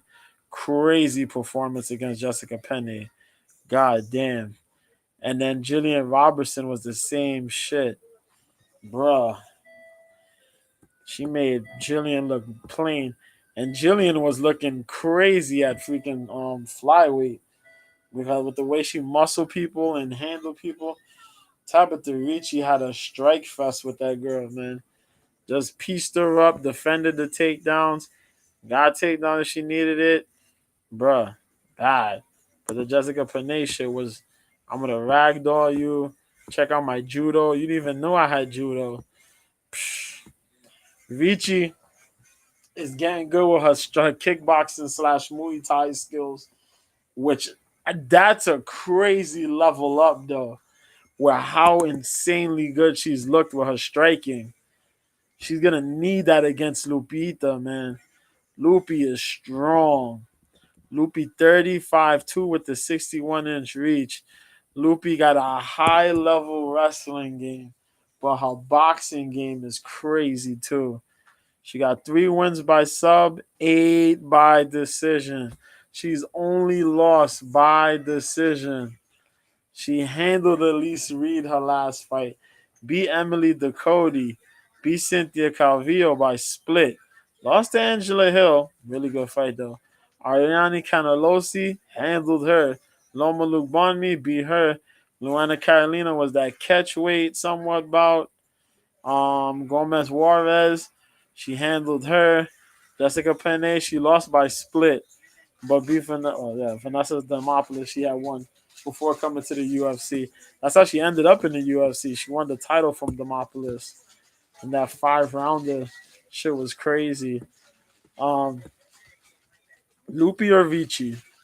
Vici got striking, Lupi got striking. But damn, it comes down to that wrestling. I put wrestling over jiu-jitsu a lot. But is that how the striking gonna go? I think Lupi gonna come back on a rise, man. I may take Lupi on this one. Ricci got a gas tank with that striking I seen. But damn, both of these fine women gonna fight. We all winners. But I'm gonna take Lupi on this one. We'll take Lupi. Let's go. The next fight is at 125. Another flyweight, men's flyweight. Alejandro Costa versus Steve Erceg. I'm sorry, we gotta say goodbye. We gotta say goodbye to these ladies. Goodbye. Let's say goodbye to these ladies. Say goodbye. Let's talk about it. Alejandro Costa, Steve Erceg.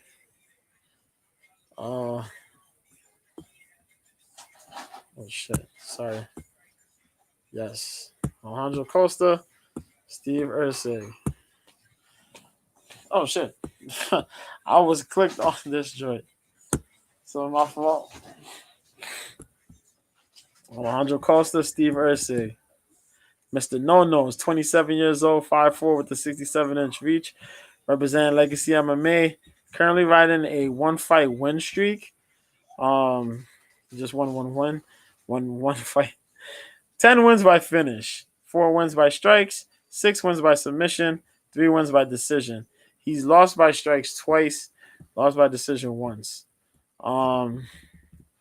This guy showed up back late last year, December, fought Amir Albazi, got stopped in the third round, but beat Jimmy Flick. Flick was going for the takedowns, couldn't get a takedown to save his life, got beat up on the feet, handled. Other than that, it's been decisions or knockouts, technical knockouts by this guy. This guy's a brute. He's a pretty big guy for 125 too, but he plays this crazy game of like you're gonna get screwed if you try to play the game. Now Ursig is 28 years old, 5'8", 68.5-inch reach.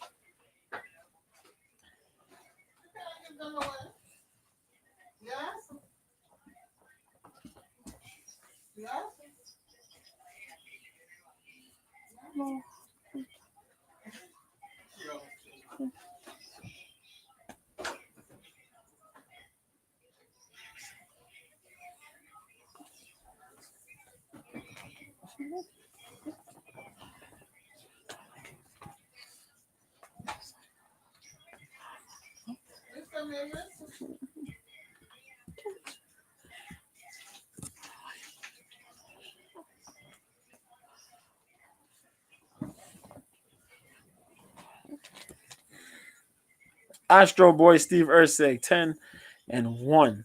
28, I remember that, the 28 years old, 5'8", 68.5, works MMA, 5-fight win streak, 1 win, 7 wins by stoppage, by finish, 1 win by strikes, 6 by submission, 3 by decision.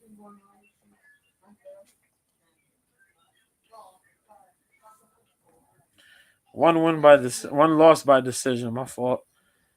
And that was against San Gauchi back in 2017.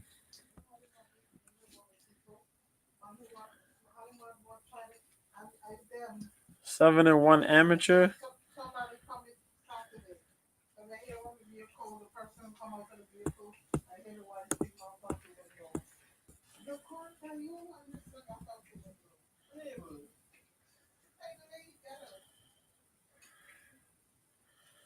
So this dude was fighting an Eternal.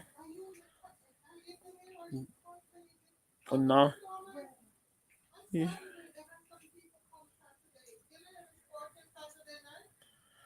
David Dvorak on June. He made his debut and beat David Dvorak. Pieced David Dvorak up. Yo, his stand-up was pretty impressive. Because they called him a jiu-jitsu guy, but I didn't expect him to look that good on the feet. He looks very good on the feet.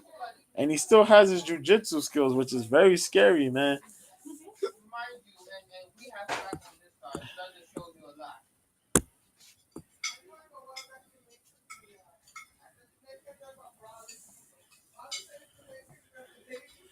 Ursay got skills, man. He got good submission skills. He really showed up like unexpected and just got a big win like that over a guy like Dvorak, which I was very surprised, man. I think Ursig may have the ability, but Ursig has to avoid the big shots coming from Costa. And set up if he's going for takedowns, looking for some jiu-jitsu stuff, he has to set things up a lot smarter than Flick did. You see, Flick's bread and butter was to strike, grapple. Flick's a good submission guy. but his striking is not strongly developed where you could go from a striking exchange to a grappling exchange like that. It's good against certain guys, but if you're strong enough, you understand jujitsu, or you have a wrestling game, a really strong wrestling game, or good takedown, really strong takedown defense, you're screwed if you don't. Um,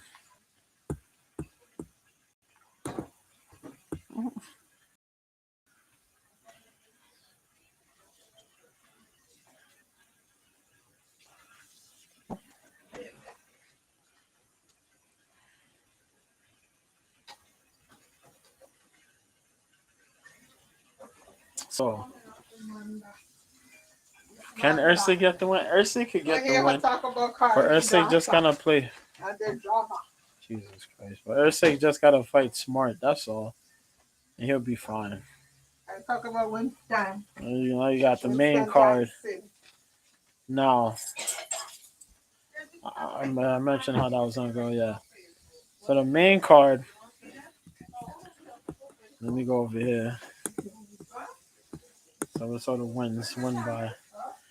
See, KO, more.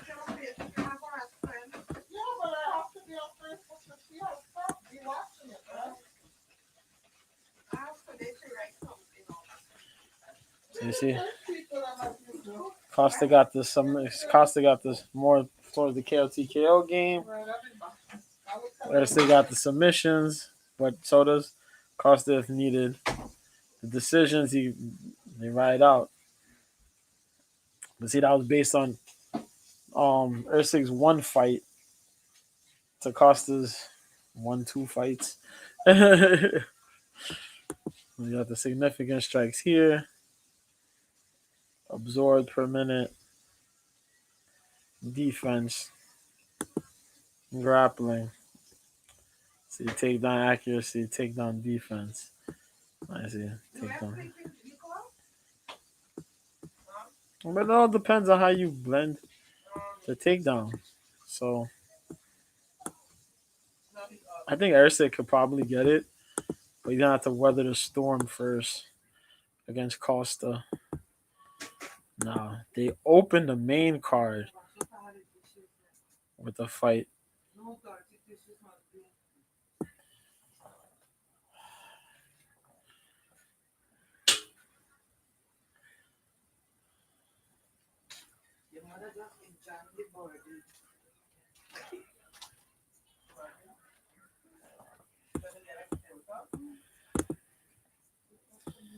So now we got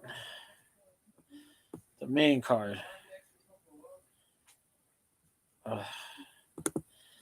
Featherweight. Diego Lopez versus Pat Sabatini.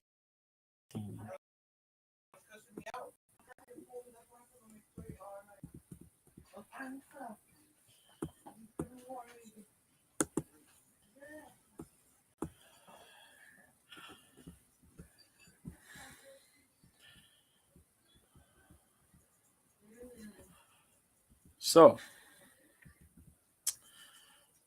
Diego Lopez, 28 years old, 5'11", 72.5-inch reach.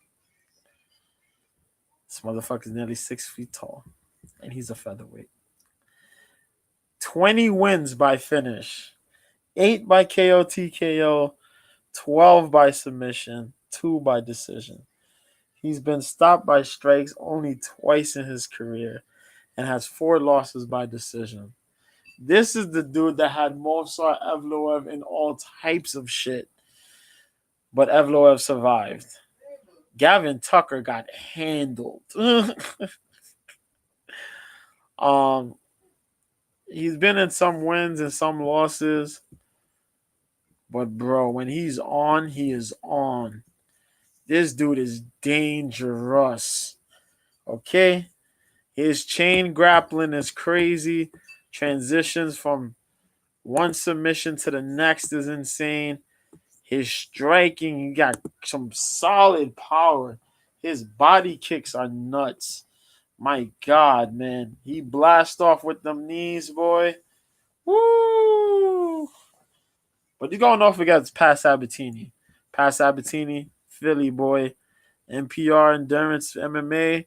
Training with Renzo Gracie, Philly. Yes, indeed. 32 years old. 5'8" with the 70-inch reach. So height and reach are with Lopez. Now, Sabatini has 13 finishes, 1 by strikes and 12 by submission, with 5 decision wins. But he's been stopped by strikes twice and had decision losses twice. Now, there's things you got to pay attention to. Now, he beat Lucas Almeida. I had him. That was my pick. Lucas Almeida.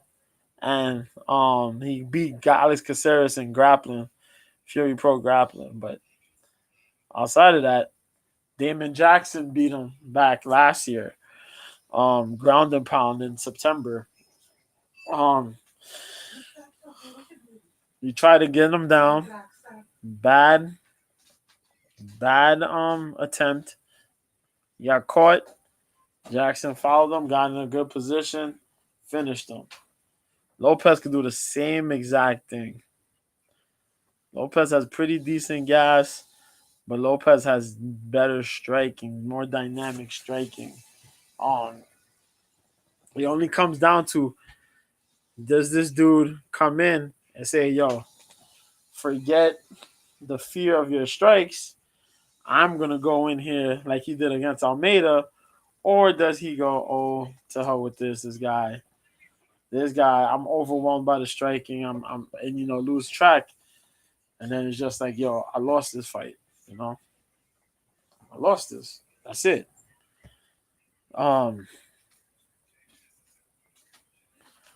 Sabatini should be able. Damn, I don't know. I like Sabatini, man. Sabatini's my dude.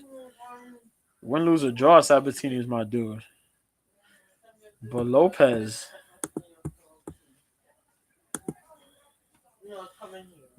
is a fucking dangerous dude, man. This chain grappling shit is insane.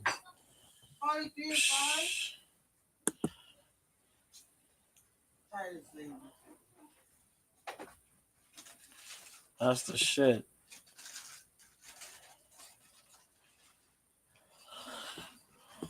You gotta remember the guys that my dude fought. He fought Evloev, he fought Brito. How many days? Like it's like 5 days. I'll give it like 3 to 5 days. That's the grappling. I don't know how fast. So it's Friday, Saturday morning. You don't have the expert. No, I gotta see. I'm check my email. And he didn't go for a takedown. He pulled guard.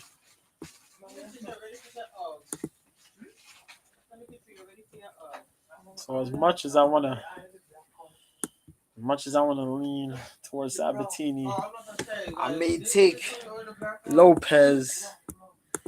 I may take Lopez.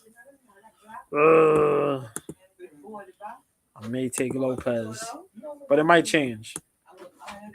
We'll see. Next fight here, Favola versus Saint Denis.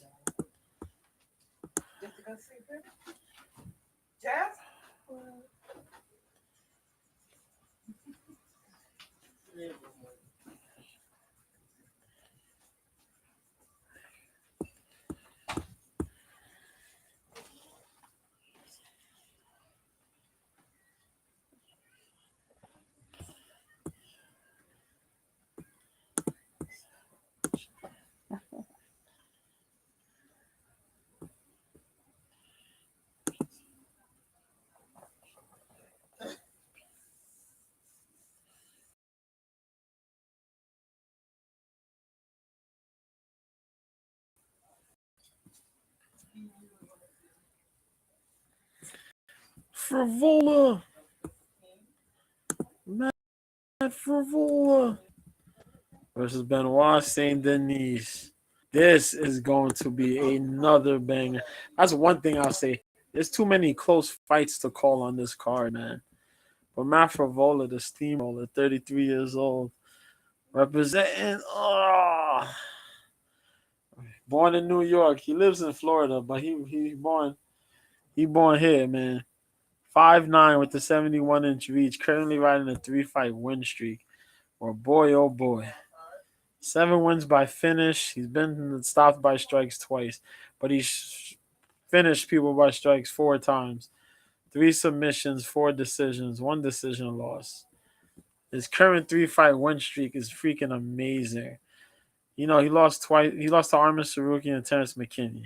Then all of a sudden, Janar Valdez, he knocked that dude down 5 times to get that finish. Atman Azitar, he went for broke, and then he ended up getting caught by the hook combination. Then Drew Dober damn near finished him, and he said, "Sure, cool, take this right hook." Boom. He finished Drew Dober. You know how fucking hard that is, too? God damn. But my dude Favola, man, I follow him. He's a real good guy to follow on Twitter. I'm not calling it the other name, but yes, Twitter. Um, what's good about him? He can wrestle. He can jujitsu. He got heart. He got a chin, but he got a chin and heart. But he also he's got improved boxing. That's the one thing I see. He got good improved boxing, improved footwork. The heart carries him a lot though. Um, he's had a good read on when to use his takedown ability. His jiu-jitsu, you don't really see his jiu-jitsu often, but when it plays in fairly well. The problem is he's against a guy right now who's on a hot streak. Benoit Saint Denis. Saint Denis only got 1 loss and is by a decision, but 12 wins by finish, 3 by strikes, 9 by submission. How can you not be impressed? And he's only 27 years old, 5'11" with a 73-inch reach, representing France. This man he lost to Zaleski dos Santos at welterweight. Said, bro, I see y'all. I see y'all believe in me. You know? He said he first looked and said, y'all don't believe in me. Then he looked and said, y'all believe in me. And so, he said, y'all believe in me. And after that, Nicholas Stoltz got submitted. Gabriel Miranda got handled. Ismael Bonfim got rear naked choked. And Moises got cleaned, boy. Bruh. That's 4 fights, 4 finishes, 2 by strikes. Well, damn, 3 by strikes. No, 2 by strikes, 2 by submission. Bruh. This man Favola is in a world of trouble. But if there's anybody who could do some crazy shit to get this win here, it will probably be Favola. Who will I pick, though? Probably Saint Denis, though. And why? Because Saint Denis is a big guy. Saint Denis seems to fight a lot smarter. And I like how Saint Denis uses his jiu-jitsu. He uses the kicks to keep dudes at bay. And it looks like he times his takedowns fairly, fairly well. So I'm gonna take Saint Denis in here, man. If you want to see this, my fault is the record, the wins by. This is for the fights so far they've been in the UFC. So you see, Favola looking more for the strikes, but Saint Denis gonna get the submission. But you gotta remember, Favola got subs too. So you see that significant strikes thrown, significant strikes landed. This is number of significant strikes. These absorbed, and the majority of these that he absorbed were from the Zaleski dos Santos fight, his debut fight. Saint Denis' debut fight. So remember that. That number is just based off of that one fight. The majority of that is from that one fight alone. Because pretty much he's handled everybody else. You see the grappling, takedown defense, solid on St. Denis' side. Takedown accuracy, fairly even, and I agree with that. It depends on St. Denis' initiations into the takedowns, but he does very well because he can switch. He likes to switch it up. Sometimes he'll grab and he'll go for the throw. Sometimes it'll be the trip. He goes into these takedowns very well. He gets the read, so he understands what to do, how to get the positioning, and then go for the takedown. But he does go for a good set of takedowns, and his gas tank holds up pretty damn well to do that, to get a little crazy. But as I say the odds. Yeah, what's the odds here? For rollers a plus. Saint Denis minus 230, 190. That's gonna change by Friday if you're gonna go bet. But it's crazy, man. Number 14, Max Favola. But this fight got me worried, and I'll put in full. Excuse me. And I'll do this because somebody said asked me to do it.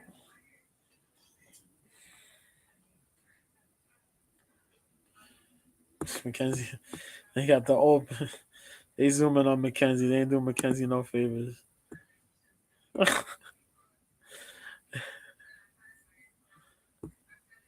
Sure, they showing Mackenzie, making Mackenzie look old in the picture. But yeah, yo, Mackenzie Dern, Jessica Andrade, man. I can't believe we're actually getting this fight. Like, we're actually at this point. That's what I mean. Number 7 versus number 5. Mackenzie Dern's like 2 fights. And depending on how she does here, yeah, she's about a fight or 2 away.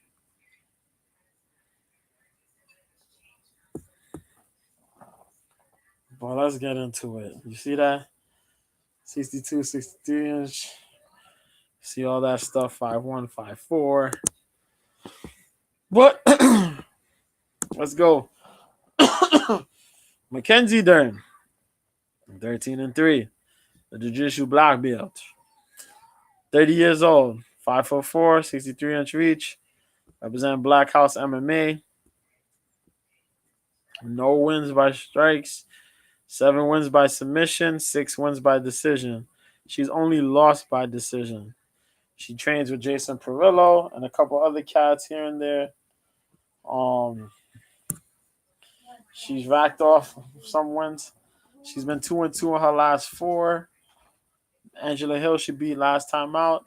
Lost to Zhao Nanyan, beat Tisha Torres, lost to Marina Rodriguez. She had a 4-fight win streak before all that happened. But yeah, man. We know Mackenzie Dern got jiu-jitsu. Her game is solid jiu-jitsu. She was improving a little bit with her striking. Her head movement wasn't good. She was going for takedowns, but she didn't. She had the jiu-jitsu ability, but not the wrestling looks to get these proper takedowns. So some of her takedowns against the upper echelon people did not really look good, and she was getting pieced up in the process. She couldn't get those entries well. She was getting muscled up, bullied. She got a nice little strength and conditioning coach there. She improved with the striking. We slowly seen the improvements with her boxing, but you gotta get the head movement going, and she's slowly getting there. But Mackenzie Dern got a chin. She pretty. She got a chin. She got heart. Against Angela Hill, she went crazy. You know, we dealing with single Mackenzie now. Mackenzie don't got a man right now. She's single. And she's out here putting the training, putting that time in, looking like she reborn. So she out here, she fought Angela Hill. She bullied Angela Hill, went crazy against Angela Hill. Had a high level, a high output of strikes on Angela Hill. Crazy control with the takedowns. Just roughhoused Angela. And this is kind of crazy. She did that to Angela Hill, and then Angela Hill comes out and does that shit to Gomes, which is kind of crazy. But you can never slack, never know when Mackenzie will get you, because Mackenzie will pull guard, get an arm bar. She may get a guillotine. She may get a leg lock. She get the rear naked choke. Mackenzie's high level like that. You can't give Mackenzie the opportunity to do stuff like that. Mackenzie's pretty solid. Her striking's getting better. We'll see if she puts some power behind those strikes. Good jiu-jitsu, scrambling ability. She's handled Verna Jandiroba, who was another high-level black belt and pretty solid damn self. But you're going up against Jessica Andrade, the former UFC strawweight champion. Got a ledger of people that she's beaten. But she's on a losing streak, man. 24-12. Now 32 years old, 5'1" with the 62-inch reach. Representing that Piranha Valley Tudo. As I mentioned, 3 losses straight.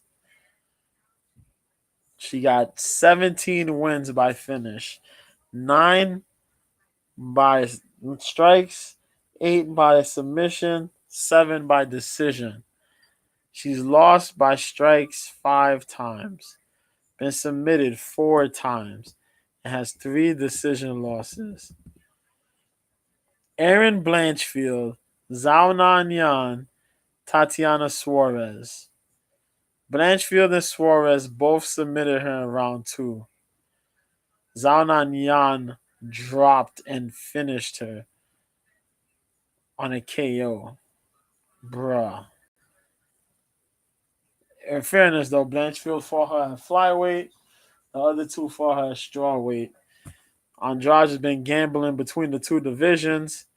And we've seen some of it works, but other times it doesn't work.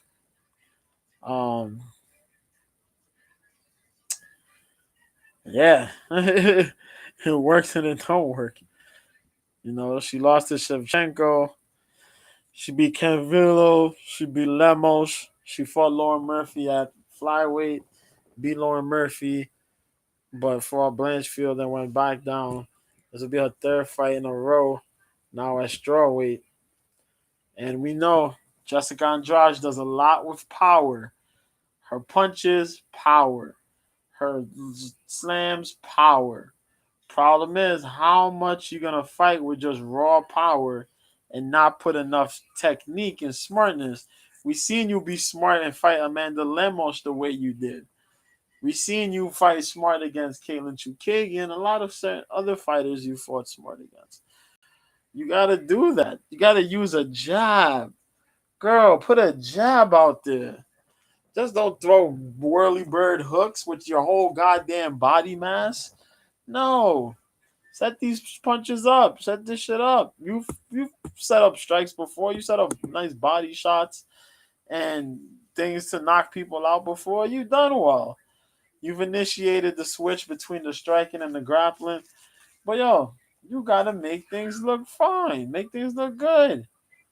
So, I can't really say anything. Jessica Andrade's bread and butter is to go out there, throw big shots. That's it. Throw the big damn shots. Hit her with what the hell you can hit her with. You need to fight smarter. Put jabs out there. Set your punches up. Avoid the takedown. Let her feel the power so she can think twice before you go for the takedown. I'm gonna probably take Andrade on this one. I just rode with Andrade, man. Andrade has been I've been a fan of Jessica Andrade for quite some time. I love my girl, man, but you got to get out of the one-dimensional. Everybody's figured you out now. You gotta level up. Level up. That's what you need to do. You need to level up. And you've had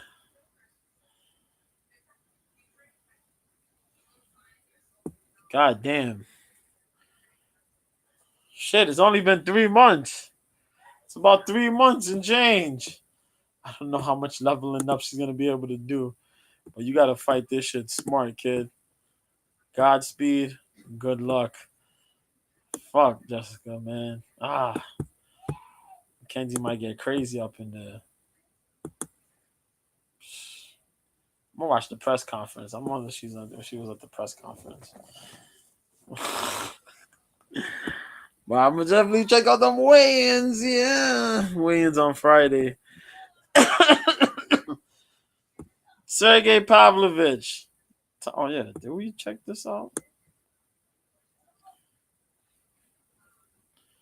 No, did we check it? No. Before I go out.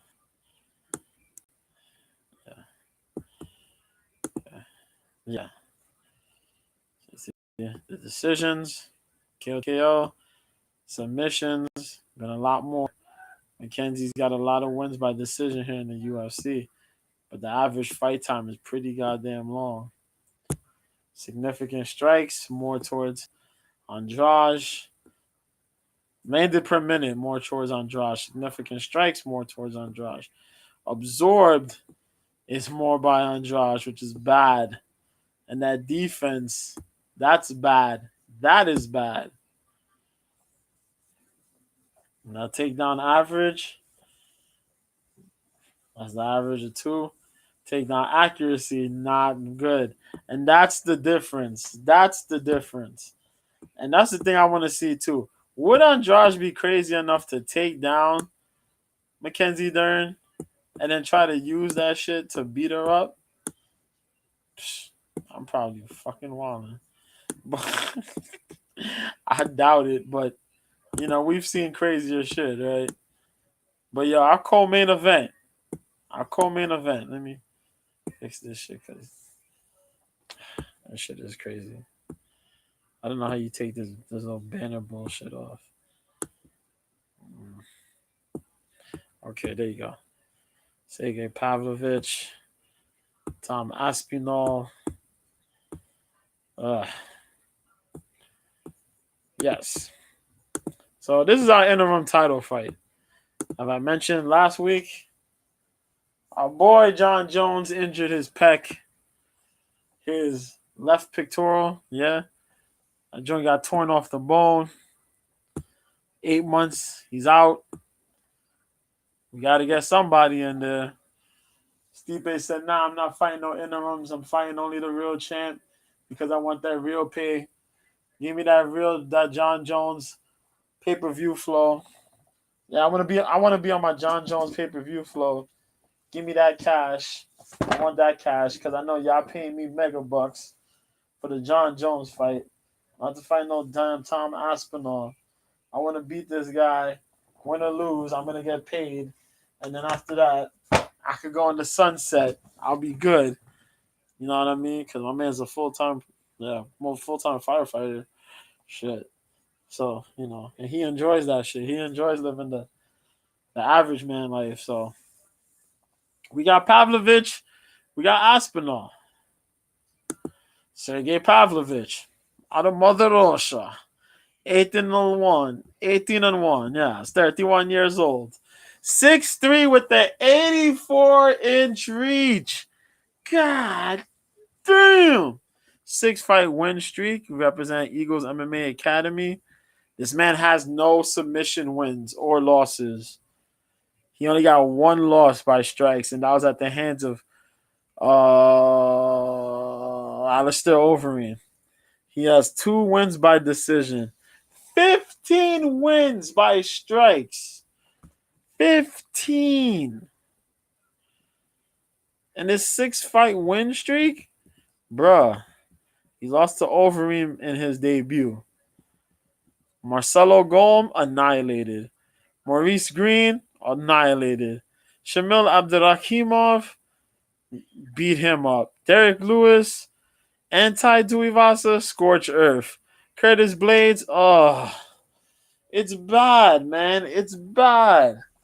What's impressive, though, is that people tend to throw some strikes at him. Curtis Blades caught him with some shit, but he just kept coming back, and he keeps pumping that goddamn jab. He understands to use a jab. That's scary. A big dude who uses KO ability, who has a punching power, but doesn't really go out there and try to really tear you limb from limb, but implements simple striking moves, striking skills, like just saying, "Yo, I'm here fighting. Pump this jab, bruh." He pump a simple jab out there. Motherfuckers are in trouble. Yo, he caught Curtis Blades using them simple jabs. Them simple jabs kept Curtis Blades at bay so he could land, set up the right hand. You know what I mean? Set up the power shot, the straight hand, jab, straight hand, 1-2, 1-2, hooks. A lot of shit comes off of that. It comes off his jab. The motherfucker got punching power, but he just overwhelms guys with the hand speed. He overwhelms guys with his size and that reach. Because by the time you're trying to throw something, you're already getting hit like 2 or 3 times. If anything, Overeem took advantage and got him with the takedown. But since then, he's kind of been working, improving more, focusing on the takedown, the defense in case of anything. Plus, he has a Sambo background. The motherfucker got a Sambo background. So I was like, what the fuck? He got a Sambo, I think it's a Sambo or a Judo background? The fuck? So it's like, yo, when people try to take him down, he ain't dealing with that. Curtis Blades tried. It wasn't working. I think Maurice was trying to. That wasn't the case. Some people tried. Didn't work. Overeem was the only person who got away with that shit. But that's because of veteran instincts. Bro, you gotta fight. He going up against Tom Aspinall. 13-3. Aspinall was out for about a year. He had the knee injury. He came back earlier this year. 30 years old, 6'5", with the 78-inch reach. He'll have the height advantage, but not the reach advantage. He'll be down by 6 inches on the reach. 13 wins by finish. 9 by strikes. 4 by submission. He has 1 disqualification loss, but he has 1 loss by strikes and 1 by submission. The strikes was by Curtis Blades, where he had the knee injury. And the submission was back in his fourth pro fight. He had amateur fights, but yeah, he had an illegal knee, I think it was. But yeah, Curtis Blades, he got injured. That was back in July. And he came back in July and got the win against Marcin Tybura. The guy seems to have pretty good jiu-jitsu. He has pretty level jiu-jitsu for heavyweight fighter. He has pretty level jiu-jitsu. Not many heavyweight guys are going for heel hooks. He got a heel hook win. But he knows when to initiate, when to use submissions. He knows his boxing is pretty good. His footwork handles. He's fast. That's another fast motherfucker. Big boy, just like Pavlovich.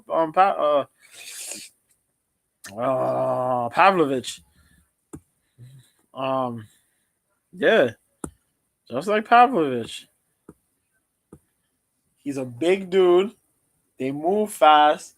He knows how to use his jab and his 1-2. You also got to understand he trains with a lot of guys out of the UK. He trained with Darren Till for years. He trains with the Furies. Papa Fury. and the Fury boys out there. He trains with those dudes. So, he's really out here, really prepared. Sleep no. I just want more candy. So wait till she wakes up. Huh? So wait till she wakes up. Okay.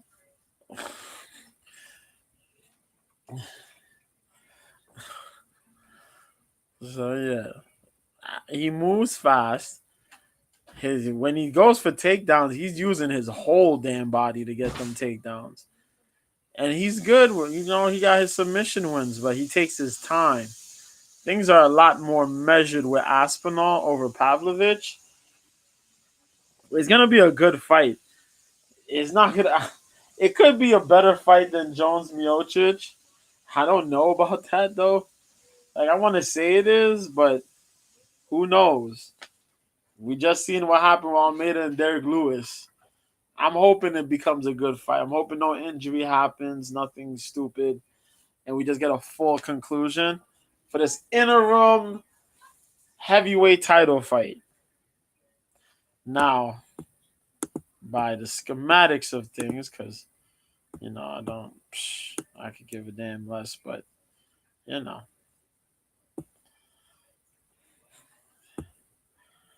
win. See, KO TKOs, submissions a little bit there. This is based off the UFC fights. Okay, so landed per minute, Pavlovich does because he throws crazy ass 1-2 barrages. Aspinall's a little bit more cleaner. Significant strikes, you see though, Aspinall got that. Absorbed per minute, difference. And this was because my man just charges through. Overeem gave him a lot of that shit. And then Blades kind of added on to that second most. But nobody else really touching him like that. Aspinall, not many people touching him like that, for real. And the defense, Pavlovich is big. If he got a chin, a lot of people are aware. I mean, if they know that their chin could hold it, they could take the punishment. They'll take the punishment to throw the punishment, and the punishment they dish out will be twice as heavy as what the hell they're taking, as what the hell, yeah, the opponent's throwing at them. So, but you might test your chin against the wrong one. And hopefully Pavlovich ain't testing his chin against the wrong one. You know what I mean? And he manages to get his shit off before Aspinall looks and says, that's it. You see takedowns average. Aspinall looking for the takedowns. And his takedown accuracy is pretty fucking solid. Takedown defense is pretty fucking solid. That's what gets people worried, though.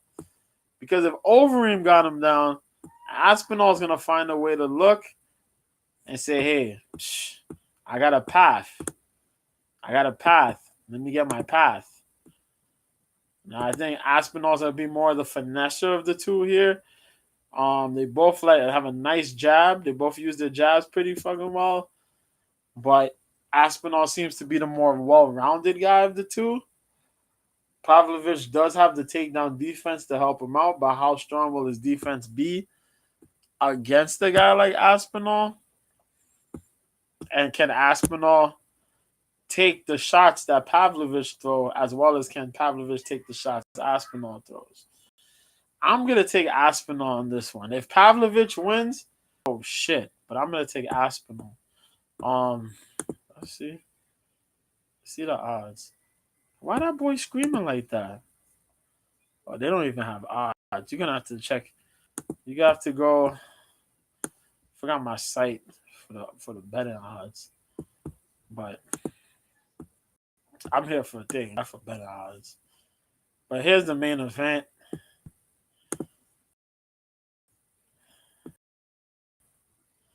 Number 1 versus number 3. Dude's ranked number 3. Fucker beat Jan Blachowicz. Jan, man. Can you imagine? Jan was like the heavyweight champ, the light heavyweight champ. beat Reyes, became the light heavyweight champ. How can lose to Glover Teixeira?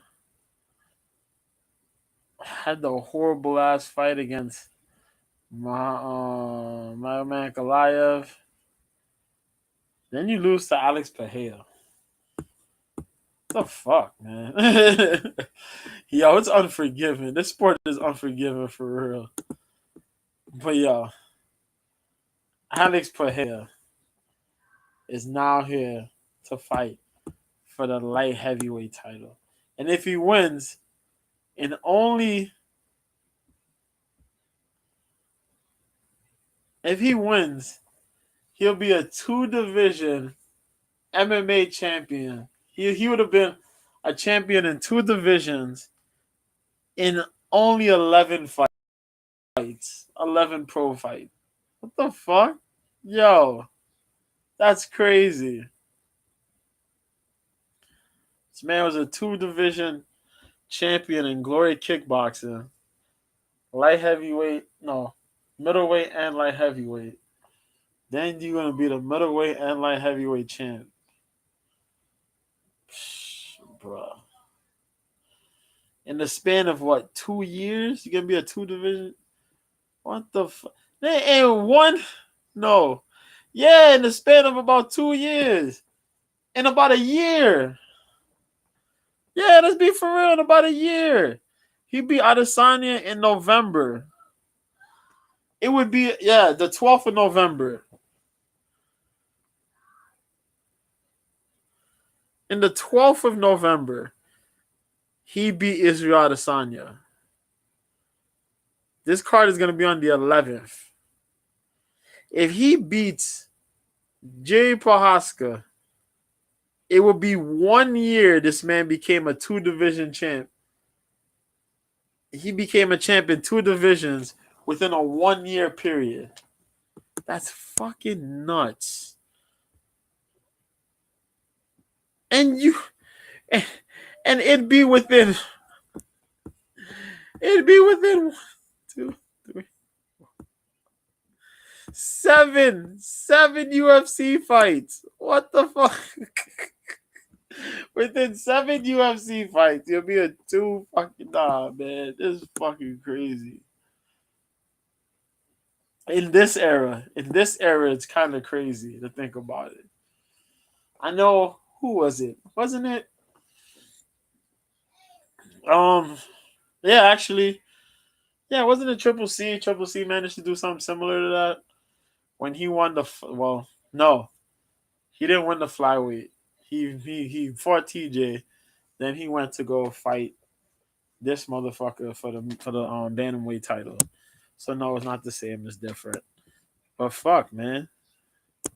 Or was it? I gotta check that out. But yeah, man. Poor hot time. 2 division Glory Kickboxing champion. Beat Adesanya. Lost. Moved up weight for Jan Blachowicz. 36 years old, 6'4", 80-inch reach. The man's a southpaw. Heavy kicks. Everything he throws is heavy, but technical.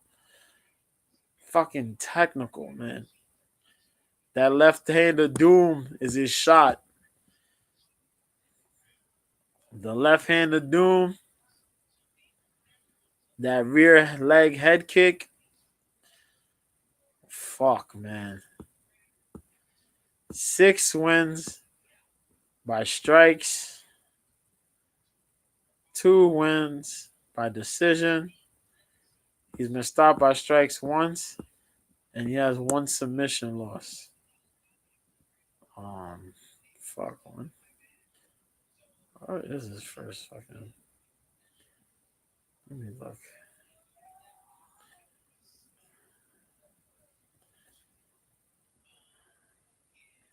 Israel Adesanya was a loss. Oh, his debut fight. Rear naked choke against Quemuel Otoni in jungle fight. Okay.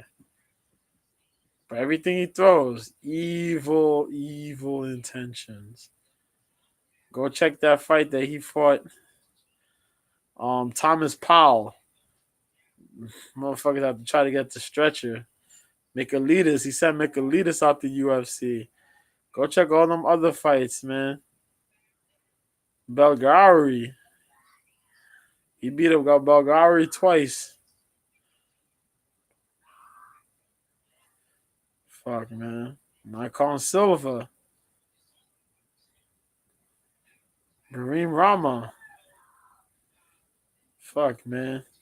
You fucked guys up. But, you got weaknesses. And if there's anybody who can find a weakness, who can find something in the midst of madness, it's that dude, Yuri Prohaska.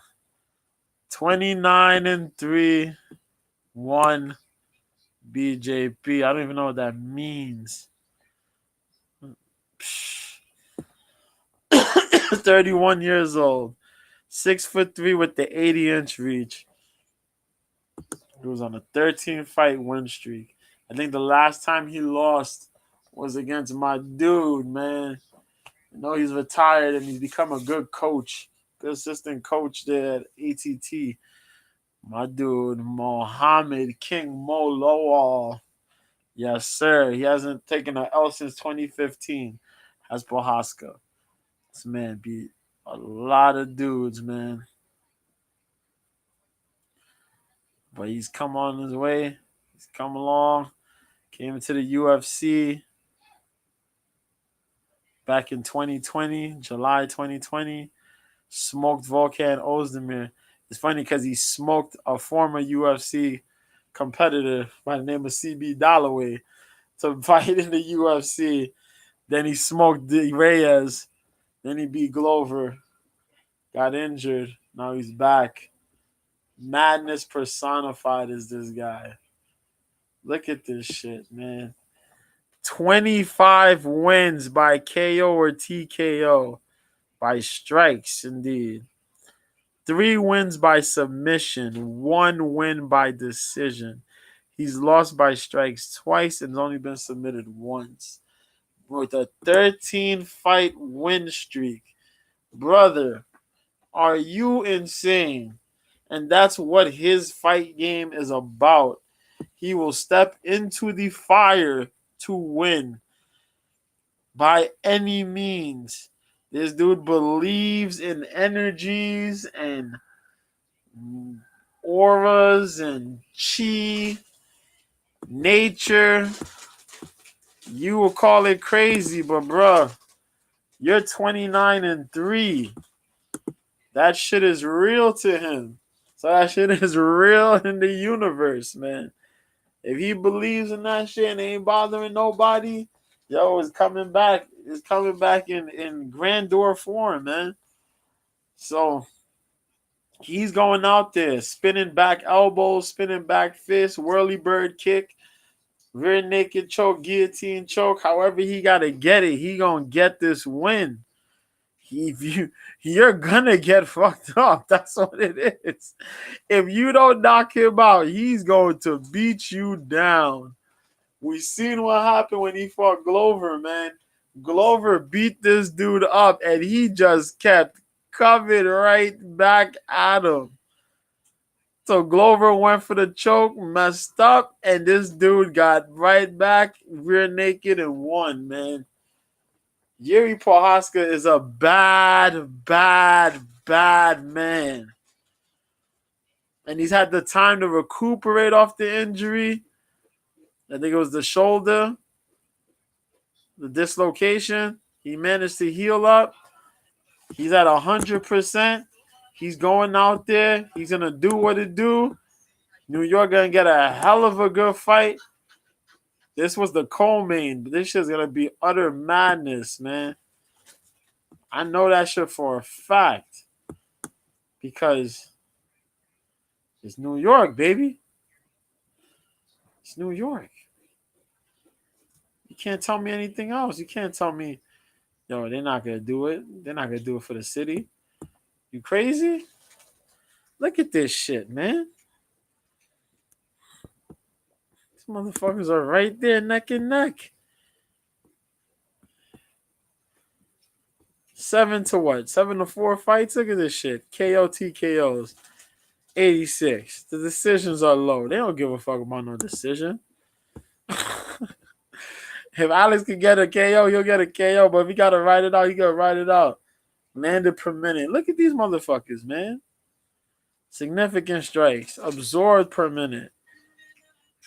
Yeah. Jerry's landed absorbed more. That's through the Glover fight. That's through the Glover fight alone. The majority of it's from the Glover fight. The defense. And the grappling. Takedown accuracy. Takedown defense. The odds. And they got Yuri as an underdog. They got him as an underdog. I like Alex Pereira, but I'm going to take Yuri Prochazka. I'm taking Prochazka in there, man. You out of your goddamn mind if I don't. Aspinall and Prochazka. So we taking Yuri Prochazka. We taking Tom Aspinall. I may have to go with my girl Andrade. We're going to take Benoit Saint Denis. We may take Lopez. We're going to take Ursig. We're going to take Lupi. We're going to take Rebecki. Vyacheslav Borshev. I was leaning. Probably take Marco. Kang, of course. I'm going to take Kang. Borjas versus Van. Young boys. May take Borjas. It might switch to Van. And I may take Emmers. Yeah. That's how it's going to go down. But that said, I'm your boy, Mr. B. This joint's going on for about 3 hours, goddammit. But I'm out of here. Thank y'all for listening to me. You want to catch me? Catch me on Twitter, the app formerly known as Twitter. New Year, same B, at Mr. B, MISTERB 1986. Drop a DM, ask a question. Follow my tweets and retweets. Catch me on OKLIVE. OK Live. It's an app. Download on your phone. Find it on the computer. Look for your boy Mr. B. I think it's OK.ru. That's the site. If you're looking for it on the site. But look for me. MISTERB. Yeah, Mr. B. You see it right there. The logo. Catch me on there. There's a picture of Laura Sanko. Whenever you're trying to find a fight, I'm out here. But that's it, man. I'm gone. Enjoy your week. Be good, be easy, take care. Enjoy the rest of your week. Come look for me on OK Live. Or you could drop a DM on the Twitters to find out where I'm going to be at. And I'll give you the info. All right, then. Be good, be easy, take care. Enjoy the rest of your week and all that fun stuff. Till we see each other again. Or chat with each other again. Peace.